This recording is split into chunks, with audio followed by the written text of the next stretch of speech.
Are you ready? Power. You want answers? I think I'm entitled. You want answers? I want the truth! You can't handle the truth! What we've got here is failure to communicate. I'm building an alliance.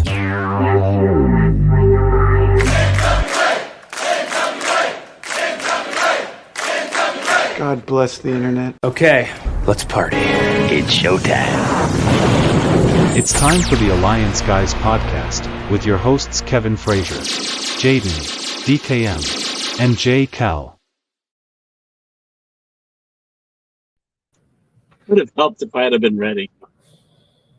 Ladies and gentlemen, boys and girls, children of all ages, you come to the wrong spot because this is the Alliance Guys podcast, a presentation of alliance-wrestling.com. That's your number one source for news and information for the National Wrestling Alliance. My name is J. Cal. This guy right next to me is DKM. And every Thursday at this time, 8 p.m. Eastern, 5 o'clock Pacific, we're here to talk NWA with you. And I see we have some friends in the chat. Want to say what's up to Willie Bowen. I see Tim, a part of the other Alliance Guys, as well as Jeremy are both here. What's up, everyone? DK, how are you? I'm mostly good. How are you? I'm mostly good as well. Are you? Are you really? Or are you just saying that?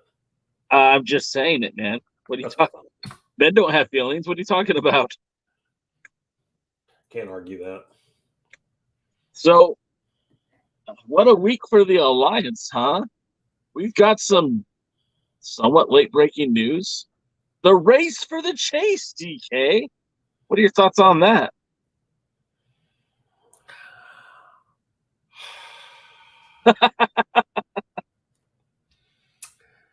I mean, it's not the worst thing I ever heard of. The Pope is in it. But so are Tim Storm and Nick Aldis. How do you feel about that? Well, if I remember correctly, and you may have to refresh my memory, isn't this like a tournament of 6 people? Yes. And do we know who's facing who? Do we know? Yeah. Yeah, I mean, we do know. Give me 1 second. We do know that at the very least, our opening round matches are Tim Storm will face Nick Aldis. We know that Thom Latimer will face Chris Adonis.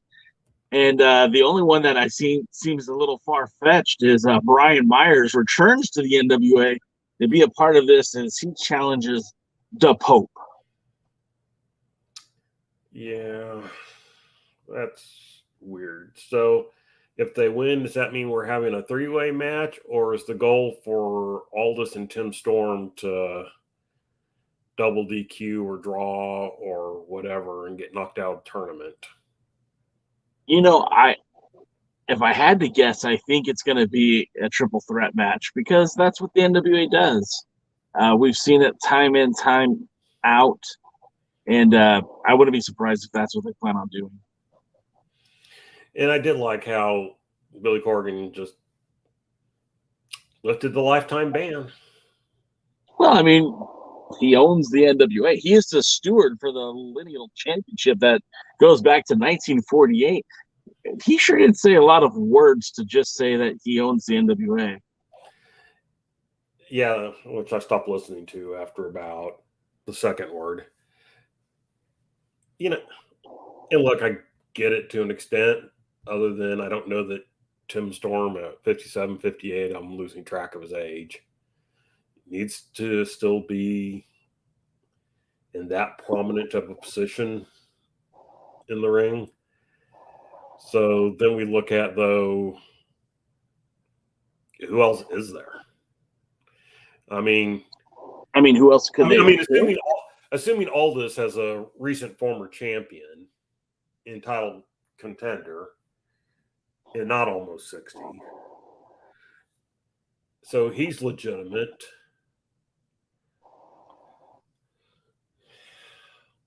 Latimer and Adonis together apart.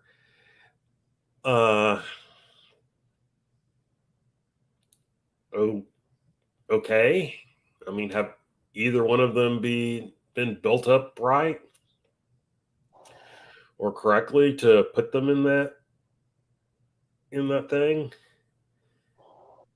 Well, I mean, Pope, you can argue, is a top contender, I suppose. Myers, I guess he's there to take the place of, his best friend, Matt Cardona, who had to vacate the title. I mean, couldn't we see Jack Stane? Oh, couldn't we see Tyrus? wow. That's saying something when you're asking to see Tyrus. Well, not so much because I want to see Tyrus, but he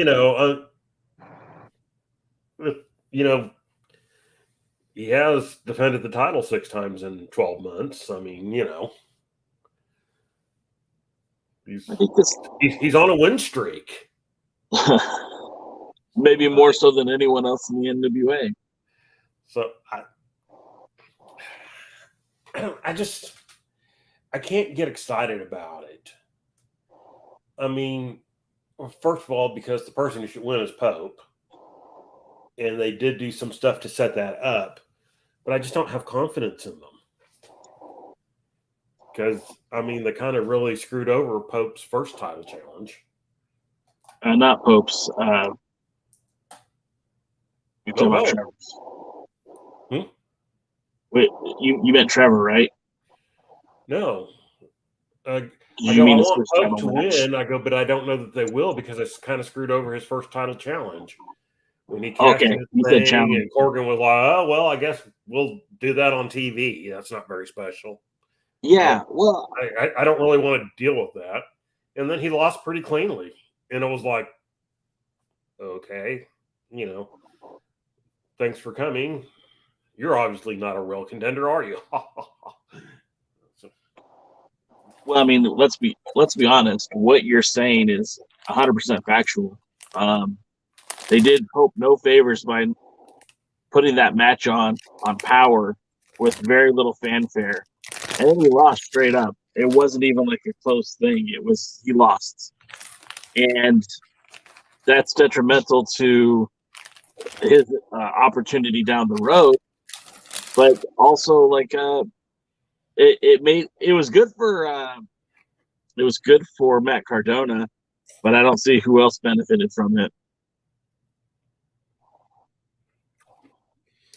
Well, nobody.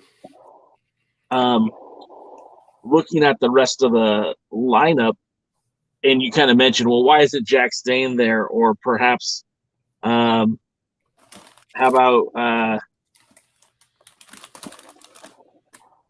about Tyrus? And both of those names would work in this tournament. I think the problem is that you're creating another hole by having the national champion or the TV champion in this deal.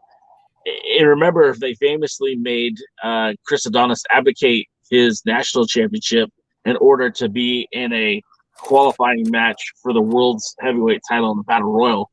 So, I mean, of course, inconsistency is key with the NWA. Wow, I lost how to speak all of a sudden. But the point remains, if you take Jax out, then you're creating a vacancy at the national title. If you take Tyrus out, you create a vacancy at the TV title.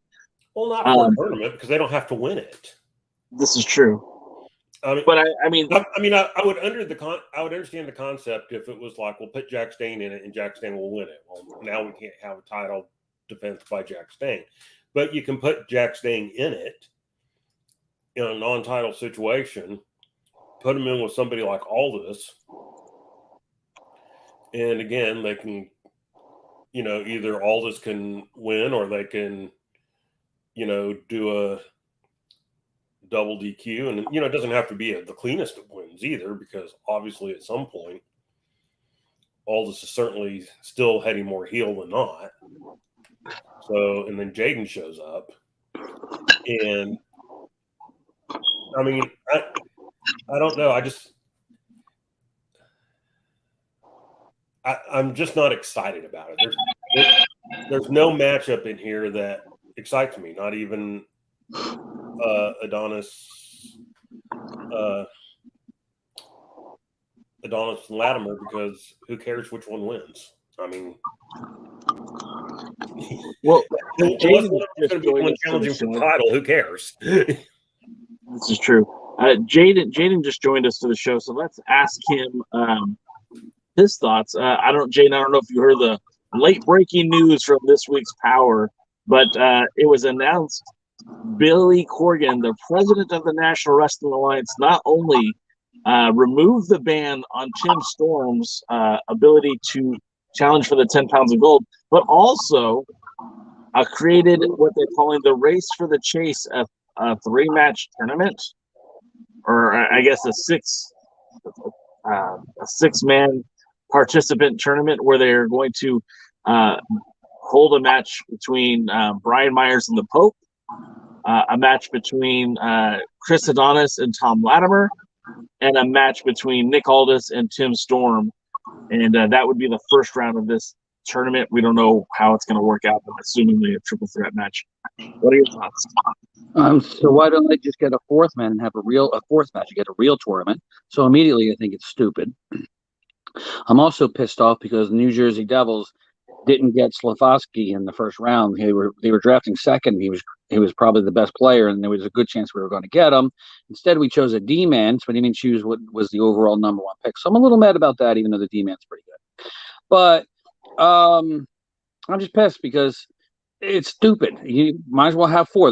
You're saying there's not 2 more wrestlers that could be qualified? I mean, and how did Latimer get in here? Has he ever won a match? Yeah, I mean, if you look at win-loss records right now, this tournament, I mean, look, we're going to talk about that when it comes to the show, but wins and losses don't really seem to matter so much in the NWA. When you look at a guy on the roster, like the TV title match, right? They did a number 1 contender for the television title on Tuesday night's episode of Power, and I don't think the combined record between all 3 challengers was a positive win-loss. I don't think. Well, I know for a fact that Odinson hasn't had a singles match victory in the NWA. In fact, he's only had 1 singles match, and that was against Nick Aldis, where he lost. I don't believe AJ Kazana has won a single match since he's joined the NWA. And I think, Judeus has maybe had 2 or 3 victories, with the rest of his matches being losses. So I don't know that the NWA even cares about wins or losses. And I think if that's the case, I probably would have built this race for the chase with a little bit more star power. You have Sam Shaw here at the last pay-per-view. I mean, he at least has some facial recognition, like people will know him from his time in NXT. I think I would have probably picked him over either Latimer or Adonis. I think Tim Storm was an interesting choice just because of the, again, what he brought to the table for the NWA for so many years. But I'm doing a lot of talking. What are your thoughts, Jade? I think, honestly, they don't care about wins and losses because they don't care about logic and they don't care about good booking, or don't have the capability of doing maybe any of the stated stuff.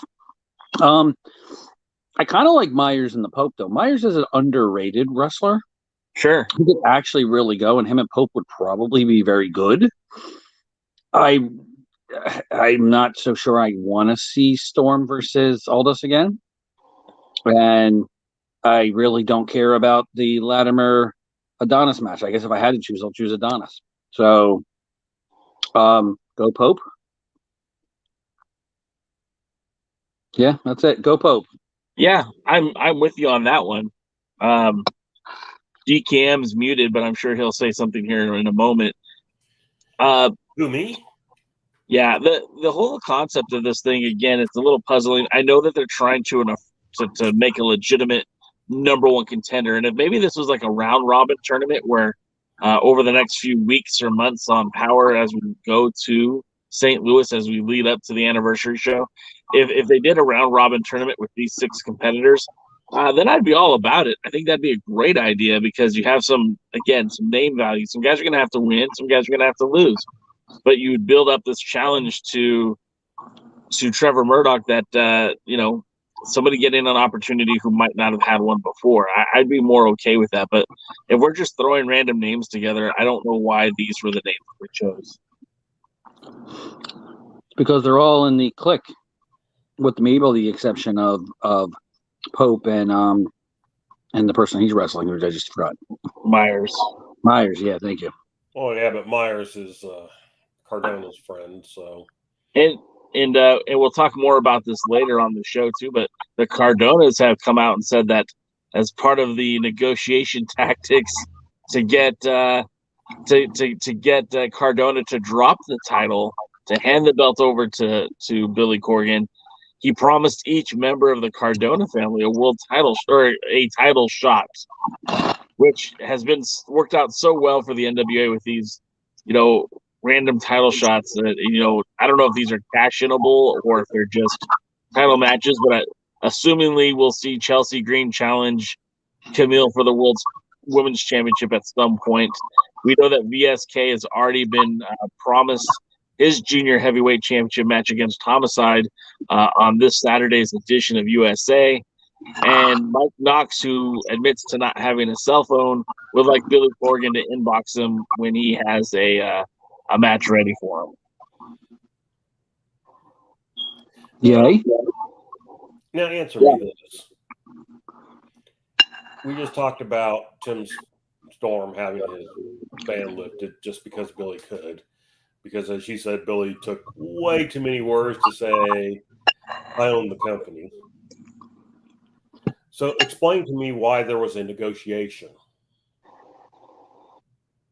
Simple. Billy's on Matt Cardona's payroll. Well, and that was almost like a storyline that I was wondering if they were going down before this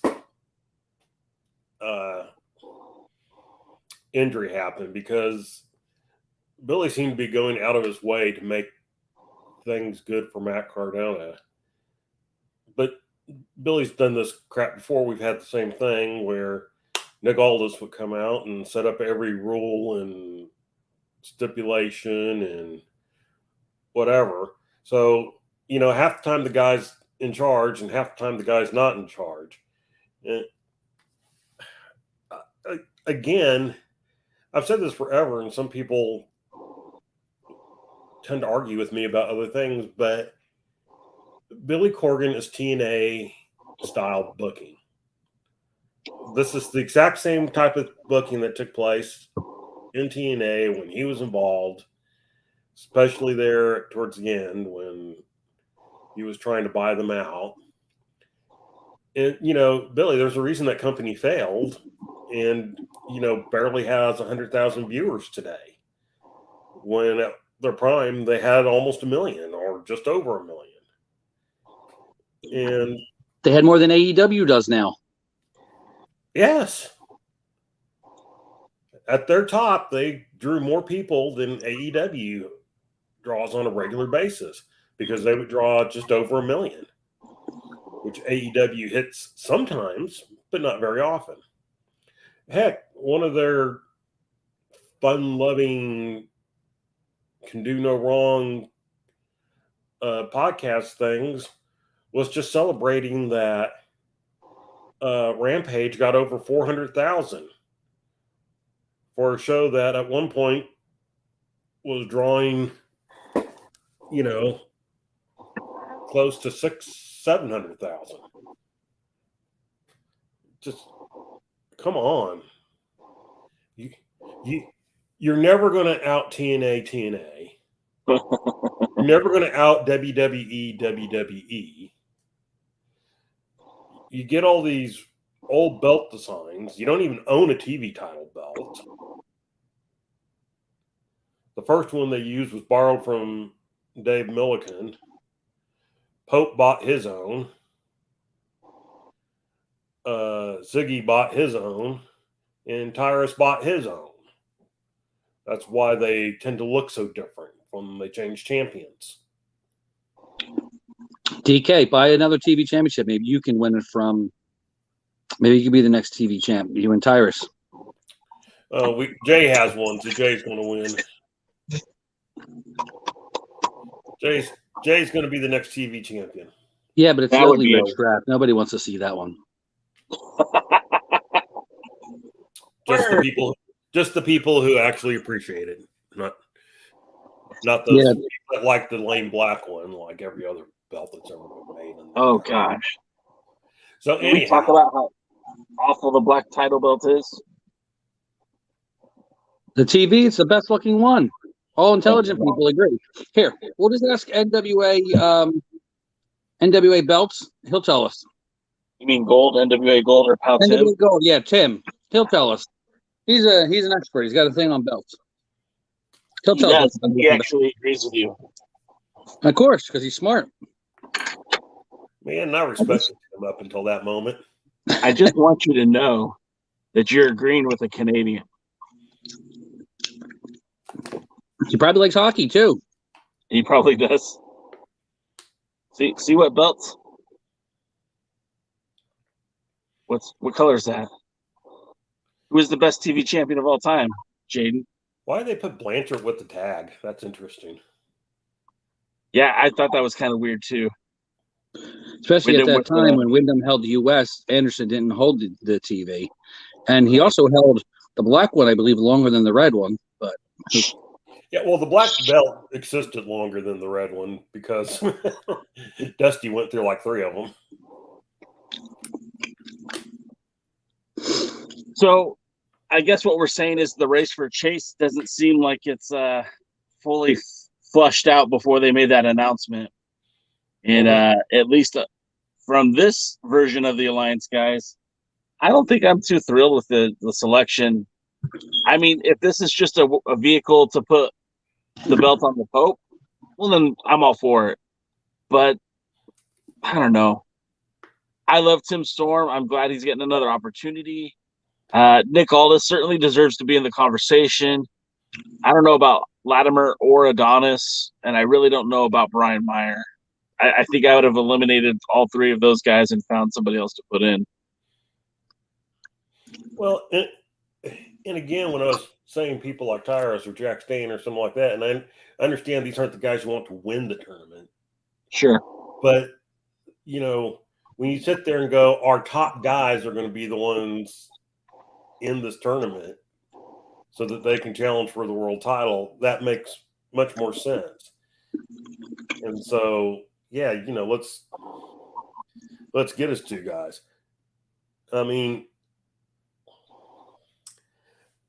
of course, I don't know who the other 2 would be right off the top of my head, but that's not even the point. Well, that's another problem. Who? And, you know, they just brought back Sam Shaw, and he might make sense because of, again, we talked about the name value. But who else? And I feel like Adonis and Latimer fall in that position because Billy knows that they're going to have a decent match, and they look great. But at the end of the day, neither one of them will be the next world champion. Well, I mean, I guess, and maybe this is a question out there for the people in chat. I mean, ultimately, who would you be excited for? I mean, in that entire list of 6 people, the only person I'd be excited for is Pope. And maybe that's part of the reason. Yeah. Maybe that's so that the fans basically rally around this one person for the tournament or whatever. But, I mean, you know, who is somebody that you'd be excited about if they actually had a chance to challenge for the world title? I mean, although I understand, I don't have any problem with the national champion, Jack Stain, challenging. He is the Dane event. And he did put that logo up on Facebook or whatever that just screams, you know, take my money. Yes. Slap me silly and take my money. And so we want the t-shirts, Jax. But who's out there? I mean, who's out there that would make you go, oddly, the next person after that is Odison. Not that he has a great win-loss record, but I like him. Well, there's a line from The Office that I think is appropriate here, and it's the new regional manager will be Mr. Outside Hire, because right now there's no one on the roster who I think makes sense outside of the Pope. Is there anybody outside that you would be interested in? Maybe we need to count our blessings, because he could be bringing in Joey Janela or something like that. Don't put that in the universe. Don't speak things like that out into the universe. Well, here's the right answer right here. Our pal Vince came up with it. Harry Smith should be groomed for the title. I don't have a problem with that. I mean, that's the answer right there. I find it difficult to believe that you have Harry Smith on the roster and he's in the tag team division. And I know that his hallmark has been tag team wrestling, but come on, man. This is the son of Davey Boy Smith Jr. Davey Boy Smith. He is Davey Boy Smith Jr. But he's done the tag team thing. He's done great as a tag team wrestler with New Japan Pro Wrestling, with the WWE, and now with the NWA. It's time to put him in a position where he can help grow the NWA brand. And maybe he's not the world champion, but he should certainly be one of the guys pursuing the title. Would you like to see him and Jack Stane match it up? Absolutely. 100%. And I think that is a kind of a match that could go back and forth, right?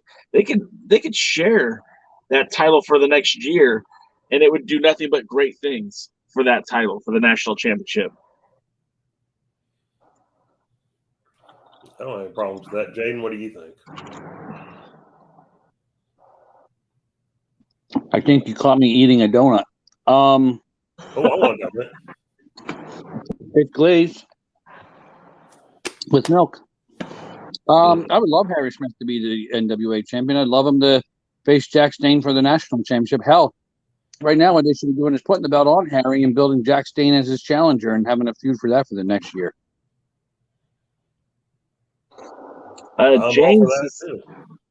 James is asking, are we saying there's no one good out there to bring in, or just we can't think of who to bring in out of the many talented, not signed wrestlers worldwide? And the way I would describe that, James, is this. There's no one in the NWA who's been groomed to take the title off of Trevor Murdoch. You can make the case for Nick Aldis, but I think that's a rush job. I think, again, putting the belt back on him shows me that you have very little faith in growing your brand. A guy like Harry Smith would be advantageous because of what he brings to the table. The legacy with the Hart background, but he's also a technical wrestler background in Brazilian Jiu-Jitsu. Again, the legacy with the NWA. He's like a 3-time NWA Tag Team Champion, and he looks like $1 million.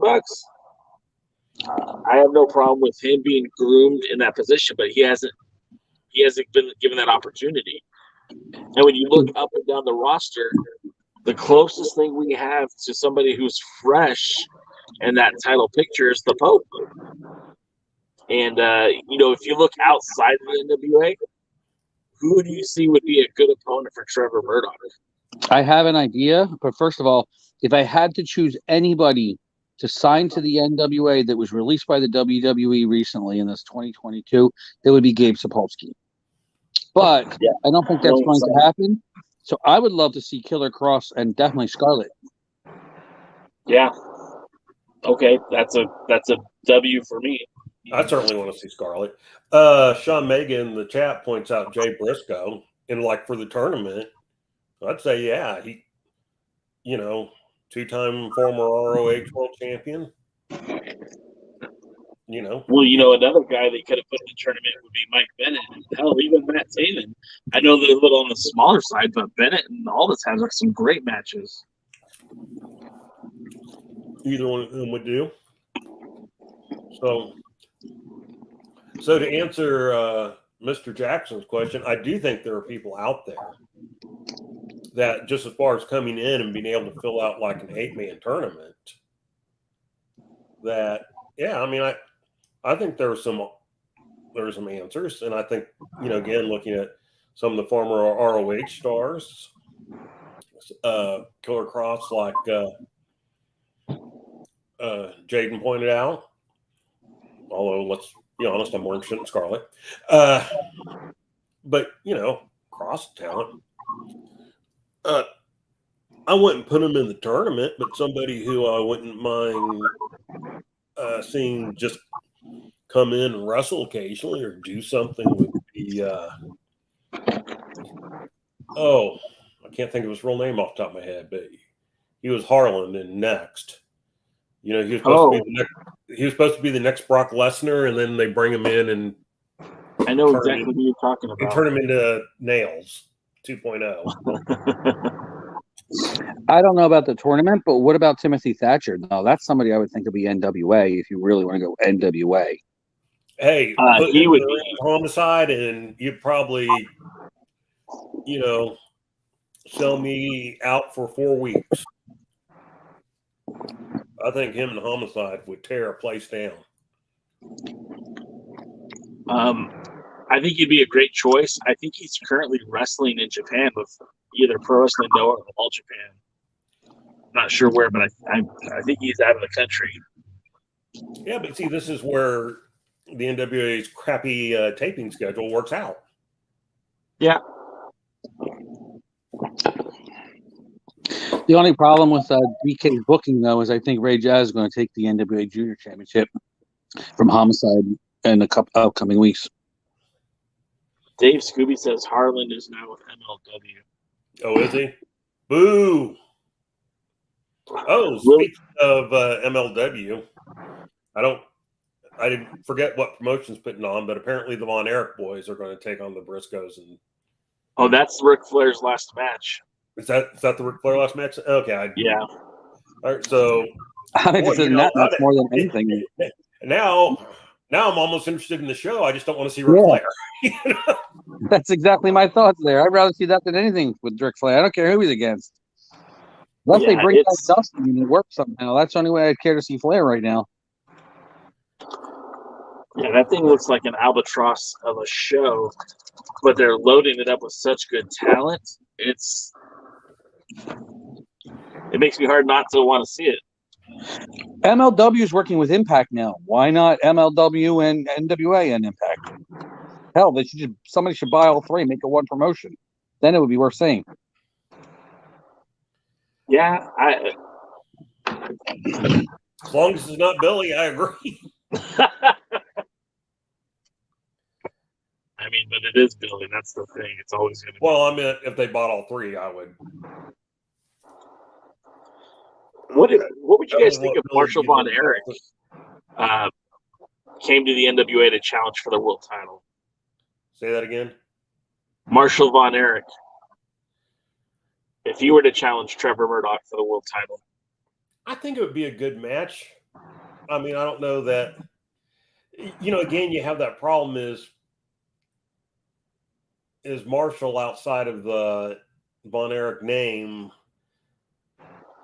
enough to draw, asses if it's not in Texas.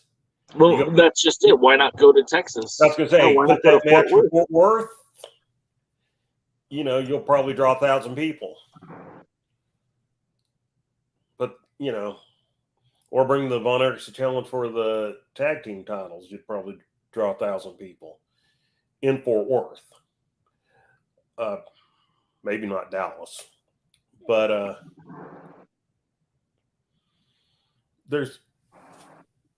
I think there would be enough crossover between them all. And I'm not overly thrilled with MLW's booking either, honestly, most of the time, outside of your boy Hammerstone. And, hey, damn it, we're going to take a little side trip here real quick. Hammerstone, and I'm not going to be able to find it to say it completely. But he had tweeted something to do with Logan Paul signing with WWE. Yeah. In which he points out that Logan Paul's in better shape, has more charisma, has a huge following, and it seems like there was one other thing, maybe better looking, I don't know. Then 98% of the indie wrestlers out there, and indie wrestlers are mad because they feel like he's taking one of their spots. They need to do more flips, obviously, to show their passion. That's what WWE wants is more flippy guys.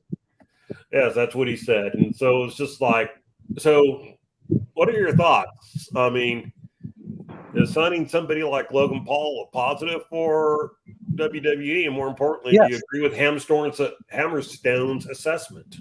Yes and yes. Logan Paul is a better wrestler than half of the people that are. He understands wrestling better than half the people in the WWE. God, that's sad but true. Did you see him at WrestleMania? Yeah, I did. He had took it seriously. Yeah, it wasn't a joke. He came, and that's funny because you notice how many celebrities that the WWE has brought in that take it seriously. Bad Bunny went out there and busted his ass, and now you got Logan Paul. His first match out there again looked amazing. Got so much more seriously than the current wrestlers. Yeah. Then takes it more seriously than Billy Corgan's booking.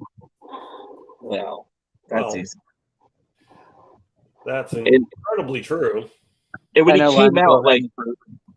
he came out to the ring, he looked like a Pokemon gym trainer, man. And people were hating on him the minute he walked out there. He had a little Pokemon card on a chain as he walked to the ring. And he had all the swagger of Miz, maybe even up a notch. And that guy has 24 million subscribers on YouTube. Now, keep in mind, the WWE has 84 million. So he has roughly about a quarter of the following that the entire WWE has. Put that into perspective. 24 million people are following what he's doing. 84 million are following the collective of the World Wrestling Entertainment, a company that puts on hundreds of hours of TVs throughout the year. Of course, you made me just think of a brilliant idea. What's that? Maybe Billy Corgan should go over to Tony Khan's house and kiss his ass and tell him how great he is. And maybe to get this MJF storyline over, MJF shows up for the NWA. Oh, God. No, that would be amazing. Tony Khan could threaten to sue. They can get real lawsuits going. Wow. Jaden, I wish you were working with them. Damn. I haven't worked with lots of dams. That's the problem. I've been damned myself. No, I mean, that's outer worldly. Like Willie just said a few minutes ago, like he would love to see Brian Cage as the world's heavyweight champion. And we know that Brian Cage is still locked up with AEW. More than likely will be on Ring of Honor programming. But could you imagine if they ever have Ring of Honor programming? Well, could you imagine if Tony was like, yeah, let's do this in some sort of Pillman-esque loose cannon type gimmick? Oh, God, that would be incredible. It would be the best thing that they ever did. By they, I mean either Tony or Billy. Yeah, for sure. Luthez stole the words out of my mouth there. You better keep some of those words out of your mouth, you pervert. Oh, wow. Oh, my. You have to admit, when I'm on, I'm on. No, After Dark. I'm not sure exactly what I'm on, but I'm on. You're on something, that's for sure. $1 million. Have you guys been checking out the Pope's YouTube channel? Didn't know he had one. Yeah, he has a channel. He's actually starting to release some of the content from the Duval Brawl. So if you were interested in some of those matches that took place back in January, I mean, that return time is pretty slow. But if you're curious as to see what, Odinson and Paro did while they were there, or eventually I think they're going to be airing the Gangrel versus Trevor Murdoch match. You can check that out on his YouTube channel. It's Pope TV for nice you. Now that what's his name's back as champion. Yeah. They can swerve people and pretend like this is something new. There is a YouTube channel out there that has a huge return on their content. They're posting stuff all the time. And I know Jaden's familiar with it. Have you checked out Dog Pro Wrestling on YouTube? No, but I hear there's a new match going to come up sometime soon. They're actually uploading it at this moment. I don't know what it is, but if you do go to Dog Pro Wrestling's YouTube page, you're going to see a lot of wrestling content, including the most recently released rematch between Ray Jazz and Eric Martin, plus Lindsay Dorado versus Deshaun Pratt. And you can also see all kinds of action from the most recent event that happened in June. And then pretty soon you'll be hearing things coming up about the next event that's coming up on August 27th at the Max Fit Sports Center located at 240 Delsea Drive South in beautiful uptown rustic Glassboro, New Jersey. The dog days of summer. I know, it gets you really excited. Let's talk about dog, don't you? WLT, what would Lou says do? All I'm saying is that our friends at Dog Pro Wrestling have 662 subscribers. And I think that's a shame. And I hope all of you will go out there and support them just by hitting that subscribe and go watch some of their matches. Because, I mean, first of all, we had Ray Jazz on this show. Great dude. We had a couple of guys over there. Chris Steeler was on the show. Fun interview. Great matches. Check them out. Dog's so good that when I watch their matches on YouTube, I watch it on my big TV. Because I do too. Because then it's like watching real wrestling on TV, and not. Not and if you like bad wrestling, Dave Dahl's there too. Jesus. I'm not sure how he gets away with always showing up. I don't think by now somebody would do something. Shouldn't we put him in a no DQ match with somebody? They tried, I think.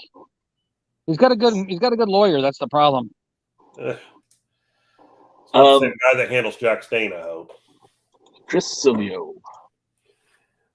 Didn't really want to know, isn't it?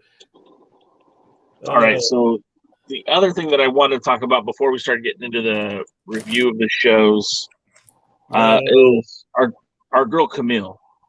Our girl Kamille. Well, I mean, look, I think we've been on her side supporting her since day one. Her first match, we said, hey, she's green, but there's a ton of potential there. And I don't feel like we've been wrong about that. So it was announced this week. Like, we knew that she was going to be at Reality of Wrestling that takes place this Saturday in Texas City in Texas. That's Booker T's Reality of Wrestling. And she'll be defending the Burke against Gigi Rey. And so that's kind of a big deal. Again, the Women's World Championship is out there. The Burke is being seen. Just a few weeks ago, she was out there competing for XPW. Now she's in Reality Wrestling. She did Coastal Championship Wrestling last week. And then she's set for next week to make her appearance at Midwest All-Star Wrestling. That's on July 16th. Her and Thom Latimer will be there in Wisconsin. Oddly enough, it also appears that Kilynn King will be on that show as well.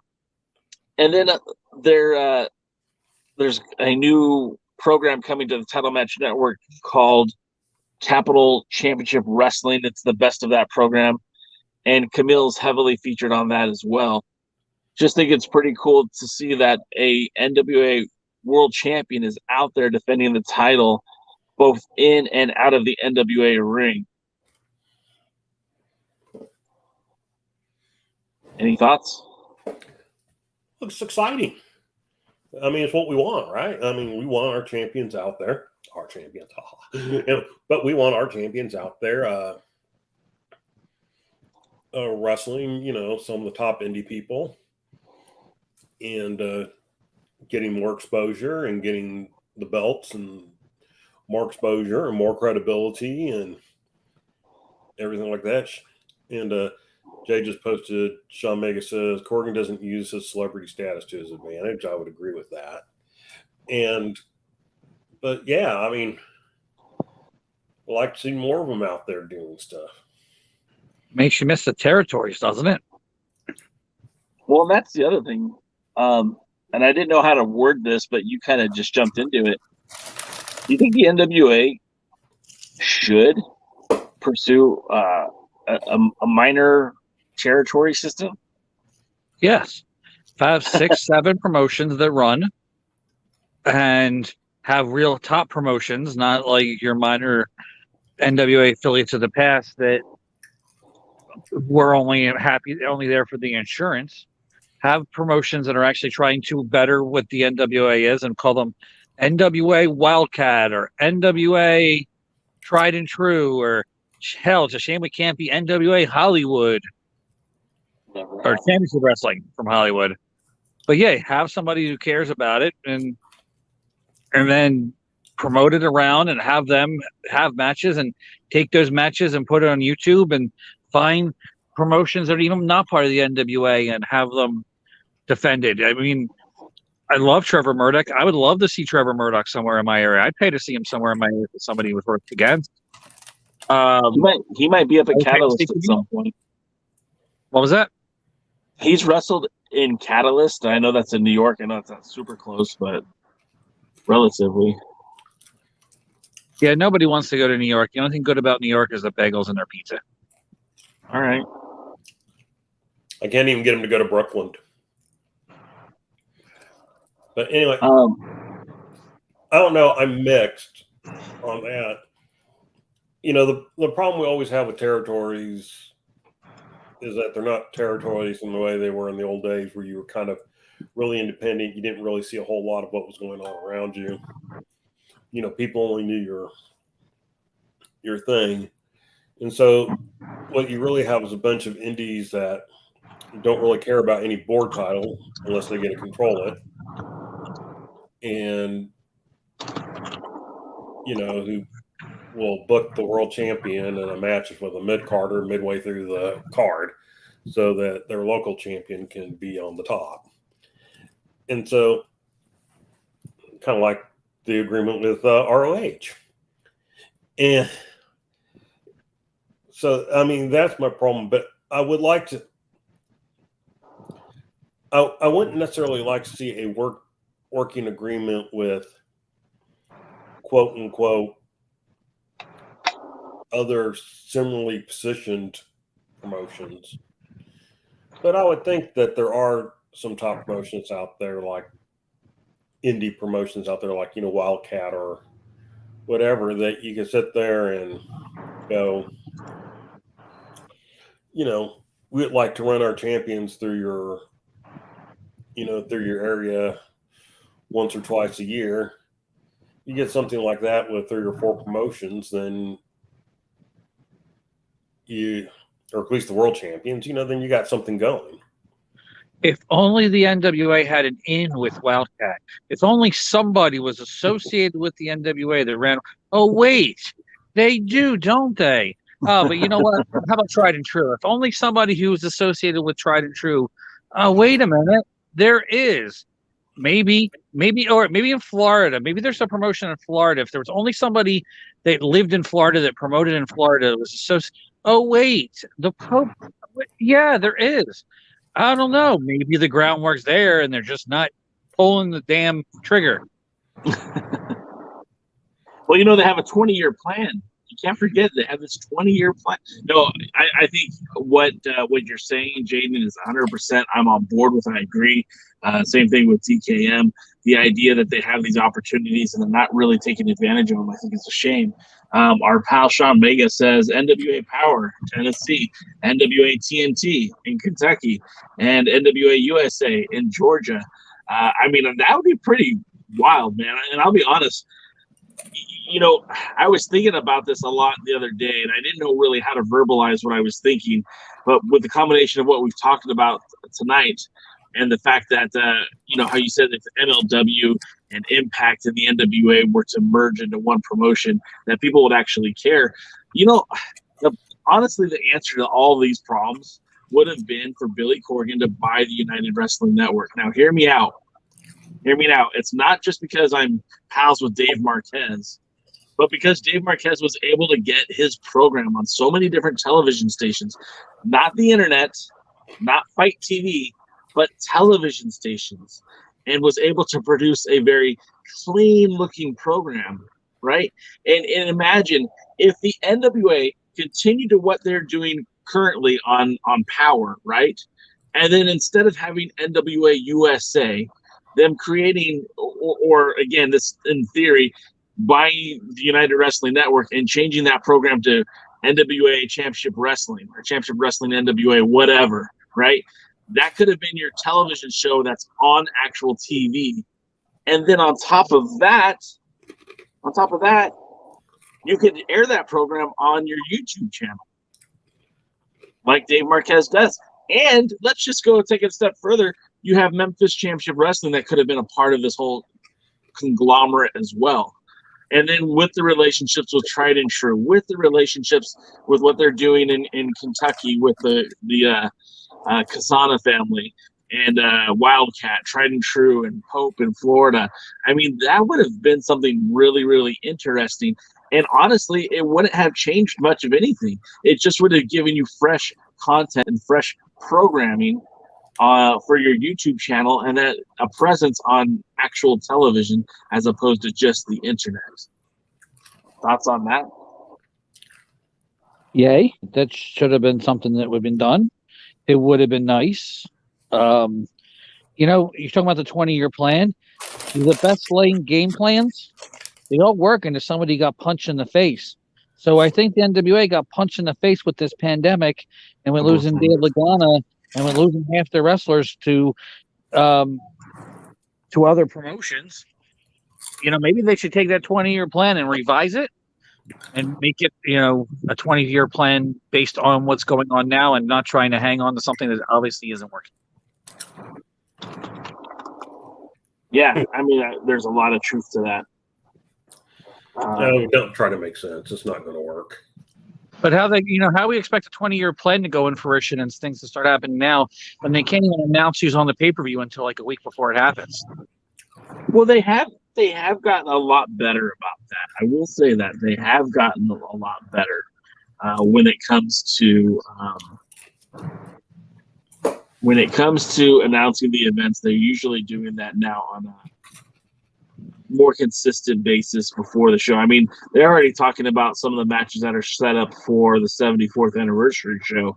They're planting the seeds for Kerry Morton versus Homicide. They're planting the seeds for this race for the chase. So, I mean, they're getting a little bit better, but not a whole lot. Well, at least both those things, race for chase is going to happen.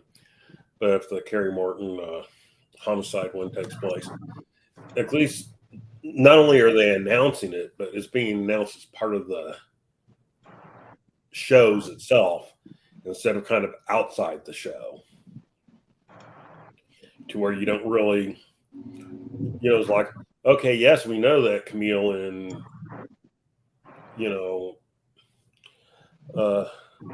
Sarah Lee Logan are going to wrestle at the pay-per-view, but it's never really talked about on the show, and it's never, the announcers never bring it up and everything, because that decision was made after the taping. Yeah. So, I mean, this is really the first time that they seem to be a little bit ahead. Maybe, I don't know, what was it, Shawn Mega has said it, they should go to monthly tapings now. Yeah. Well, I think, I look at how they're trying to gain fans too, right? And the NWA has been known to bring in some new names, some fresh blood, a guy like Caprice Coleman, or most recently Sam Shaw, or Rhett Titus, or the Kingdom, or the Briscoes.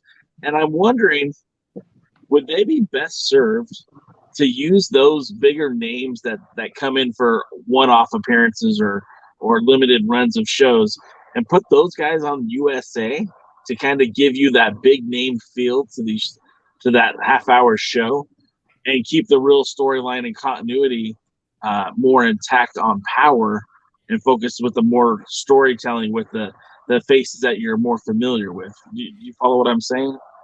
Yeah, if you had a YouTube show promoting Jurassic Park with T-Rexes and Velociraptors and all the top line dinosaurs, and then you had a Pachyrhinosaurus as the only dinosaur on the movie, that's what you're kind of doing right there. We might have all these names, but when they go to pay the pay-per-view and they're not there, then what is that doing for you? Well, hold that thought, right? Because so right now, Harry Smith is one of these guys who's with the NWA, and he I don't think he's had a match on the USA program yet. More of his matches have been on Power, and you'll see him. He was at Always Ready because that's where he won the titles. He was at the Crockett Cup because that's where him and Doug Williams became a tag team. And then you see his matches on Power. But what I'm saying is a guy like Harry Smith, who has a lot of recognition because of his last name, because of his time in the WWE, his time in New Japan. If you put him on the free show with Doug Williams and have that tag team match on the free show, and getting people excited about that, I'm not saying that they wouldn't be exclusive to the USA show, but I think I would put more of those kind of matches on USA than some of the matches we're getting, like Gags the Gimp versus Sal Renaro. I mean, if I turned on YouTube and that's the match that I have never watched the NWA before, and that's what they're advertising as the main event, is Gags the Gimp and Sal freaking Renaro, I'm not interested in watching that. But if you put Harry Smith and Doug Williams in the ring against a solid tag team like Hawk Ari or La Rebellion, or hell, maybe even the Briscoes, immediately I'm gonna watch. I'm at least gonna give this show a shot. So you know what I'm saying? What did you say, DK? So I'm going to go a different direction. All right. Right now, there's very clearly 3 tiers in the NWA, and part of it has to do with the way they tape and everything. But I would put on old studio style matches, which are basically just enhancement matches, or maybe a competitive match against, let's say 3 matches in 30 minutes, 2 enhancement, 1 competitive between mid-card level people. And this is where you bring the guys in for the interviews, your champions and whatnot. You use USA to promote Power, and then you use Power where you get the occasional actual main event, more competitive matches, and then you use Power to build the pay-per-view. Not that you're not building it somewhat on USA, but the idea of USA is free. And so we're going to give you some throwaway matches to show you that we can put on good matches. And then, but we're also going to show you, okay, here's where Matt Taven is coming in. Anybody remember when Matt Taven said he wanted to challenge for the world title? No. Do you know why? Because that was the last time we saw Matt Taven. And that's not wrong. And, look, this goes back to when they first started. I remember Lagana all but boasting that they were going to have a very small main roster and circulate people in and out. Okay, the problem is now that I don't believe anybody that comes in and goes through is going to accomplish anything of any renown, because they may or may not be there. They may or may not be at the next taping. I don't know. And especially when you do mass tapings the way you do. And so it's hard to progress a storyline. And it's hard to get things in sync. And it's hard to, you would think it would be easier, but for the NWA, it's not. Because they don't have a production sheet. They don't sit there and lay out everything beforehand. Because they're doing the pay-per-view, and then they're going directly into the tapings. And then, who knows who shows, who doesn't show, who gets injured or whatever. and then you don't know what's going to happen. And so they don't put things together in an orderly way. And, you know, this is where you would need somebody like, you know, Gabe, you know, or what? Yeah. And, you know, like what Jim Cornette used to do and stuff like that. And somebody who's good at coming in, lays everything out, knows what's falling where, and can go, okay, USA's on Saturday, Power's on Tuesday. So we're going to have these people on USA to promote this episode of Power, which is going to start to build towards this match at the pay-per-view. And, you know, instead they just seem to like go in. It's like, okay, let's film stuff.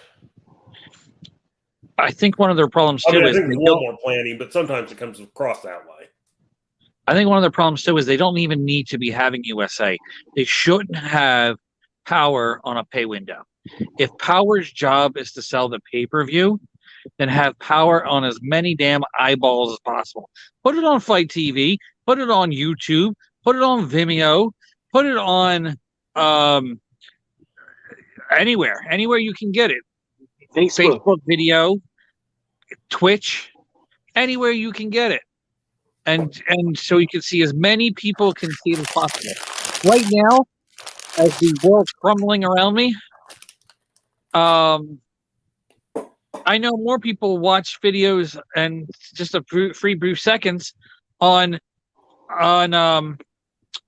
this channel that Jay likes to do all his dancing videos on TikTok. Yeah, more people are watching anything on TikTok than anywhere else in the internet right now. It's easier to get views. It's easier to get likes. It's easier to get noticed on TikTok than any other place. So, yeah, I'm always making too much sense. Why don't they hire me? You know, maybe I should book a promotion someday. But you know, I get my most engagement on Instagram. The stories on Instagram, I have 2 now that are over 16,000. That's scary. That's awesome. So why isn't the NWA on Instagram? Why aren't they on YouTube? I mean, they are on YouTube, but why aren't they on Twitch? Why aren't they on TikTok? Why isn't Billy Corgan shaking his butt in little cutoff shorts and bikini tops to get more views? Oh my gosh, Aiden.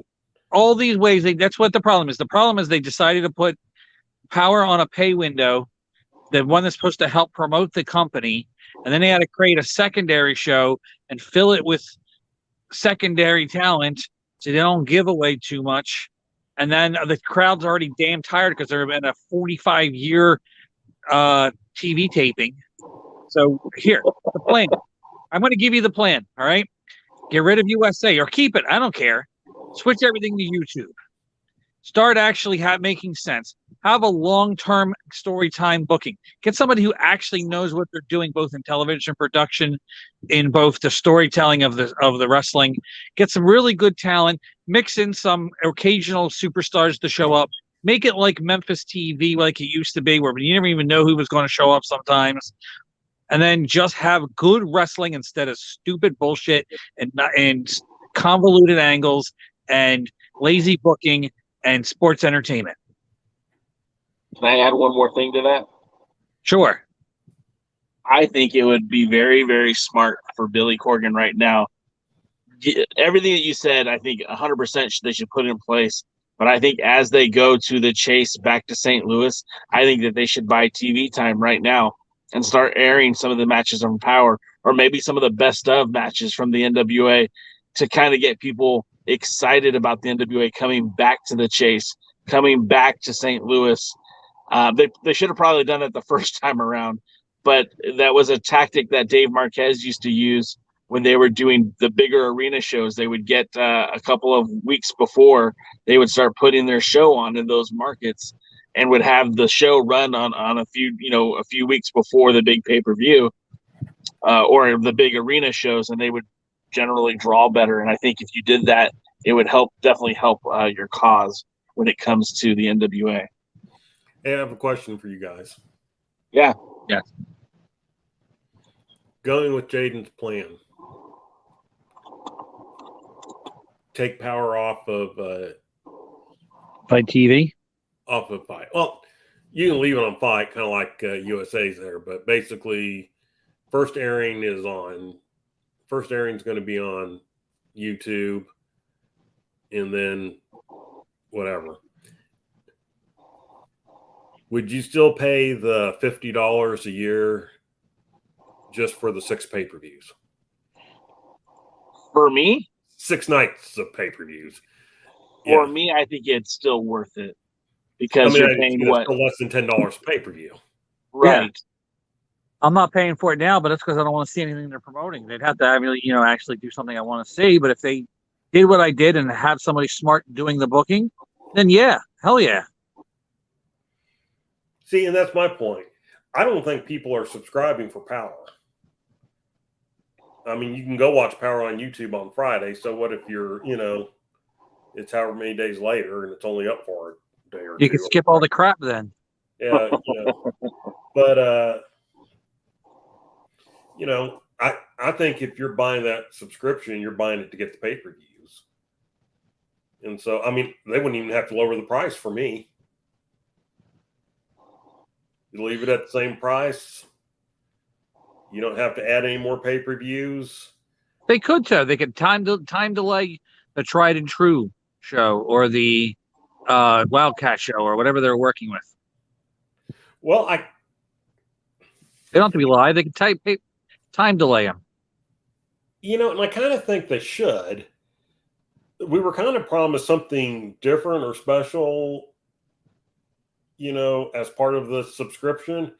And apparently this was meant to be the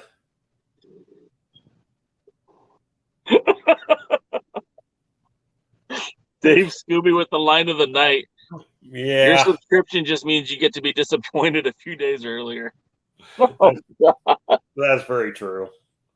Dave Scooby, you're a wild man for that one. I love it. So, but anyway, that's our point.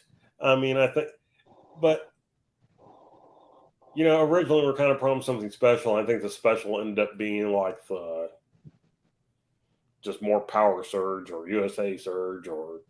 Yeah, they never really fulfilled their promise of this whole but sign up for the All Access and you'll get this. Like, I think at one point they even promised a T-shirt. I could have just dreamt that. I don't know, but I haven't yet to receive any T-shirt. I have yet to receive anything other than what has been delivered, which is the pay-per-views and the TV show. And you know what? I'm all right with that. But again, it was billed as, like TKM said, as something extra, and they certainly haven't delivered on that. Well, I think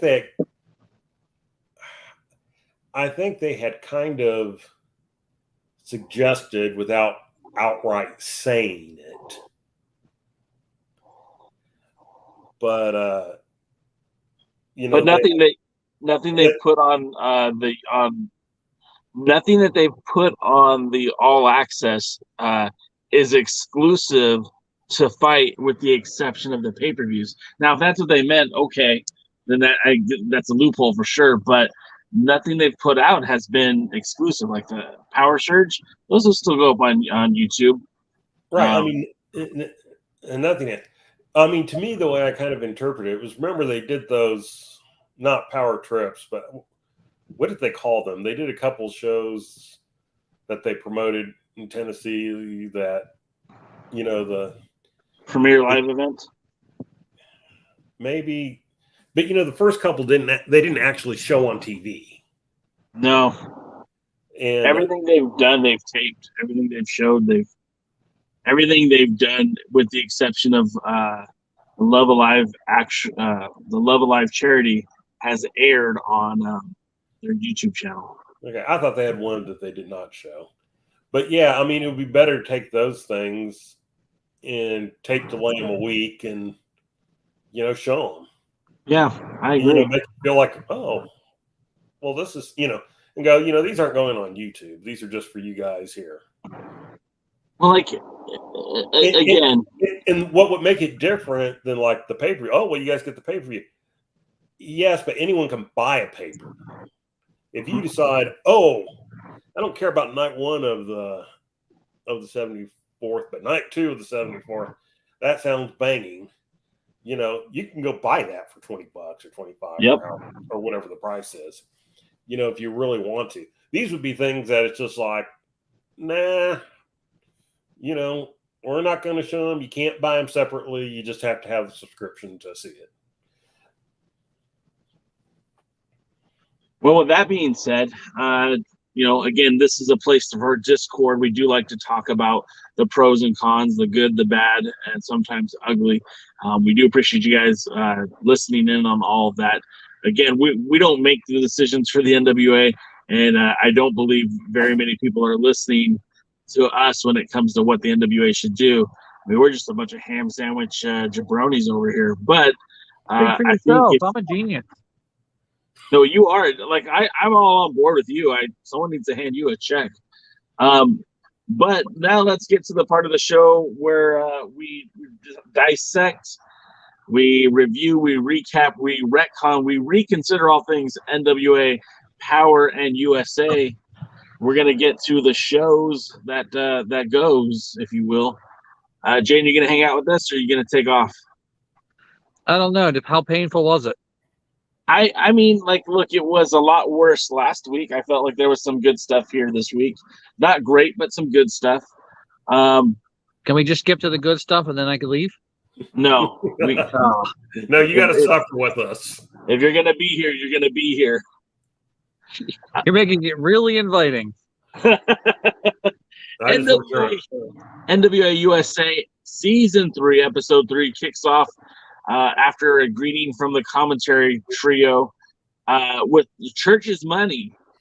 Black Cheese joining Kyle Davis in the ring, and Cheese is accompanied by Austin Idol. Of course, last week on Power, these two had an escalation of words where Cheese thought he was an equal to Austin Idol, where Idol believed that Cheese was working for him.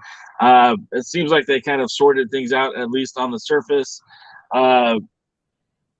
Cheese is going on about what he's done for Idolmania Sports Management and how things turned around the minute he showed up. Of course, Tyrus winning the television title, he's taking credit for. He takes credit for bringing Marche Rocket into the fold. And, of course, now Scion is a part of the triumvirate that is the Idolmania Sports Management. And he kind of he made it sound like, you know, he's been on such a successful winning ways, but, you know, it was just a few weeks ago that G's unsuccessfully challenged for the NWA World Junior Heavyweight Championship against Homicide, and I thought they should have thrown that at him while he was going off. DK, what did you think about the promo from Black Cheese? Oh, I didn't listen to it. I mean, I'm sorry, I can't get into Black Cheese. I want him to go away. He has go away heat with me. Isn't G's half the man Austin Idol is? I mean, he's half in height. The crowd did start chanting Emmanuel. No, not Emmanuel Lewis. Gary Coleman? Gary Coleman. Thank you. Sorry. Anyways, so that brings out Gags the Gimp, and our pals over at the other Alliance guys kind of made this point, and I want to echo the sentiment. There's kids literally sitting ringside when Gags the Gimp comes out, and the ovation that Gags the Gimp got from that Nashville crowd was a little unsettling. You know, it just, you know what they say, gimping ain't easy. Right. Well, like, you could hear Tim Storm on commentary, and he seemed a little bothered by all this. And it felt like he was speaking for the audience, too. However, unironically, Velvet Sky was into it, which, again, is kind of creepy. The last time Black Cheese got a victory in a one-on-one match, she faced off against Captain Yuma. And I just keep wondering to myself, whatever happened to that guy? He was such a gem to watch. The match itself was fairly decent.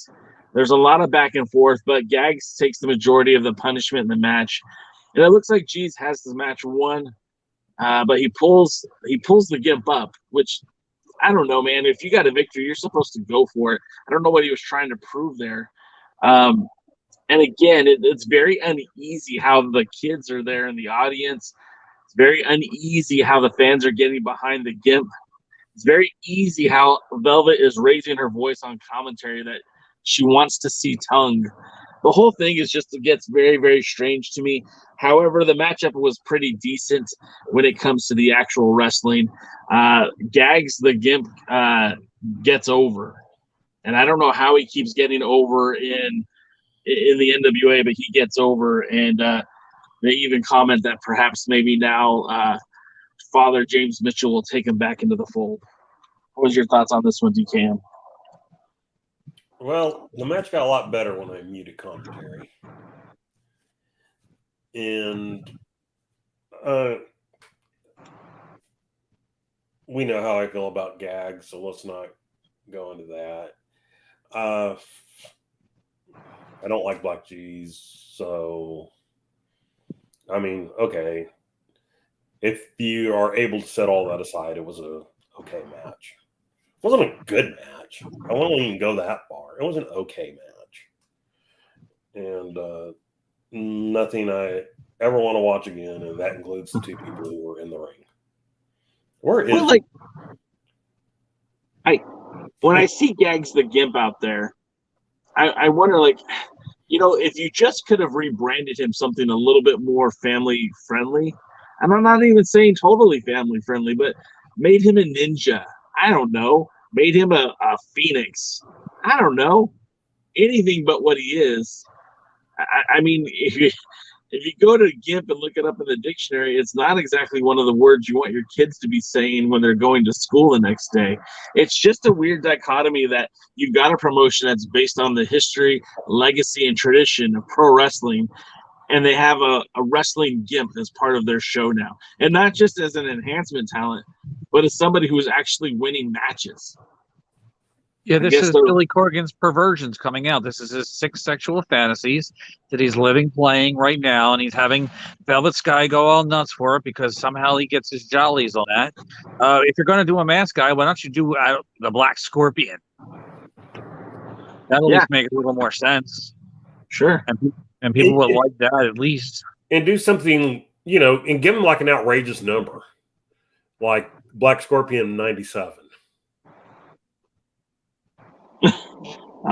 Yeah, I mean, look, since there have been about 97 different Black Scorpions on the indie scene over the years, you know, but that would include, I mean, there would be humor in that would make, I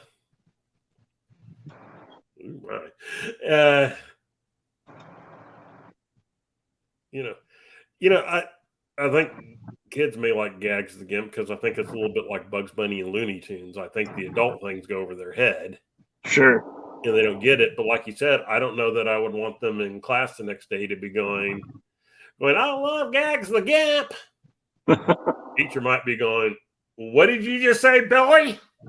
Or imagine them explaining the whole DJ or the Dirty Dango Gags the Gimp matchup, right? And then he told him to get down, and then Gags jumped down on the ground. It's just weird, man. It's just weird shit. And then Dave Baymiller says he's like a weird, freaky little daredevil, and I like that. That's funny. I would actually choose Dave Dahl over Gags the Gimp. What's that?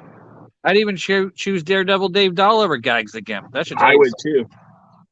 Well, and he makes me gag just much. Where you really have to be careful, and again, that's one of those things that kids wouldn't get. When we're looking at GIMP, it's a derogatory term. I mean, you can take the sexuality out of it altogether. It in itself is just a derogatory term towards disabled people. And so, this is one of those things that you don't necessarily want people repeating down, like kids repeating at school. What, couldn't they get Harley racist or the Ku Klux Clowns or anything? They had to get Gags the Gimp. You went to an incredibly strange wrestling, and I love you for it. That's a throwback. Sean Mega, and this is why I don't watch Pulp Fiction. Anyway, Sean Mega has a good point, and I don't disagree with it. I just still wish it was something different. He gets over because he's different, and he looks like nothing like anyone else in the NWA compared to the other wrestlers. One thing I've learned in this current wrestling generation is the fans like silly gimmicks. well, if that's what you give them. Sure. Well, and there's a way to, like, look, as a kid, I thought Lasertron Lou was amazing, right? Lasertron. I thought he was awesome, and I watched him wrestle a handful of times. Thought he was the most incredible thing I've ever seen. You could do silly and still make it fun, and you could still have off the wall gimmicks, and it could still be fun and family friendly. And it's like, look, I'm not saying everything on the show has to be like geared for kids, but like, I don't want to shoo my kids out of the room when I'm watching this stuff. Well, and again, we don't want them going to school using, terms that in itself are offensive when, used. Again, I don't know that the average person at school would necessarily know if you're saying gimp to mean, sexually dominated male or a disabled person or whatever. It's, none of the interpretations of the word are positive. And it's not something you would do. And I kind of get where Sean Mega's coming from, but again, it's, what are you going to present? Yeah. I mean, they present crap. And then they bring this character in, and again, they're not faces, they're not heels, so people don't know what to do with them. Black Jesus is more of a heel than Gimp, and Gimp has been disowned by Father James Mitchell, who they need to stop talking about, and Janias needs to disappear, and the entire, miserably faithful or faithfully miserable, or why me, why do you make me watch this group, or whatever. I mean, well, let's move on. It certainly makes Jay a sadist for making me watch this. Yeah, sorry guys. Sorry, DK, specifically you. Next up, we get AJ Kazana versus Magic Jake. Now, this is the first time they've really focused in on AJ's father, Joe Kazana, who is a second-generation wrestler / promoter himself. The NWA has acknowledged what Joe Kazana has done to help them in that market in the Kentucky, not in the Kentucky, in the Knoxville area, and they kind of give him some praise for that. It's kind of a cool thing for them to do. However, they make such a point of saying how only managers are allowed ringside, yet his pops comes out and is a wrestling promoter, but I don't recall them saying he was a wrestling manager. And then we have the bastard magician, Magic Jake, and he comes out with Christy James, who they're now calling CJ, who looks gorgeous, and it's a kind of a fitting show type act. However, do we know that CJ has a manager's license? Why are there certain exceptions for certain people on this show? It doesn't make any sense, and again, the consistency is not there. The only thing consistent about the NWA booking is that it's always going to be inconsistent. But speaking of Christy James, I hope we do get to see her back wrestling sometime soon, because she's pretty good at that too. But one thing I will point out about this match, and we talk about the silliness in the NWA, Magic Jake constantly being distracted by Christy Jane, who keeps missing her cue to present, after Magic Jake has done a move, was kind of funny to me. And it's kind of like how I wish they would have played out the previous USA with Poyle Del Mar and Silas, the Thrillbilly. Is in this match, it was a very competitive match between Magic Jake and AJ Kazana. It went back and forth. So it allowed for the opportunity for someone to be distracted and it be a difference maker in the match. Whereas last week, it really didn't cause much of a difference at all. And I felt like this worked a lot better, at least this week around, by having Magic Jake getting distracted and being distracted by CJ, or later AJ getting tripped up by CJ with a distraction. So anyways, the match itself was pretty good. It was silly. Don't put too much stock into getting a great match out of these two, but it was a decent match. And Christy James basically gets the assist by tripping and holding down AJ Kazana's boot to get the 1-2-3. DK, your thoughts on this match? It was fine for what it was. I mean, I didn't really have anything against it. Although Magic Jake and CJ remind me of kind of a over-the-top 90s WWE gimmick. But Pre-Attitude Era, he means, by the way. I didn't hear what Jaden said. Pre-Attitude Era. 90s gimmick, early 90s gimmick. Yeah, just real bad. Yes. And so, and you know, this is a shame. I went and looked up Magic Jake, where, you know, he's wrestled some other places, not as a magician. And he's got some talent. And he could probably be good, but NWA doesn't want to book good wrestling. They want to book stupid shit. And you know, this was just an example. I've seen Christy James wrestle. I've seen her wrestle live more than one occasion. She's a top talent, and you know, this is the crap that they have her doing. Wasn't she a former IHWE champion? Boy, what? I think she may have been a Queen of the Ring. I'd have to go back and look, but she certainly wrestled there several times. She held the SWE Women's Championship. I think she beat Miranda Gordy for that title. And it's just, again, somebody who's got skills, somebody that can wrestle, and it's almost, this is very WWE-ish. Not WWF, WWE. And then it's like, we can't bring somebody in as who they are, even though we've already had them wrestle as who they are. We got to, you know, gimmick them up.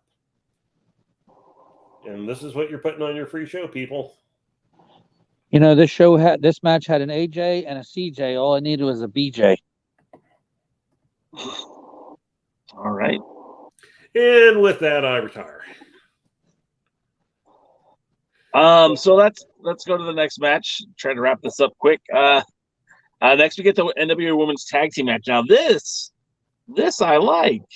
This is, I think, what USA should be used for. You're showcasing basically a rematch from the pay-per-view.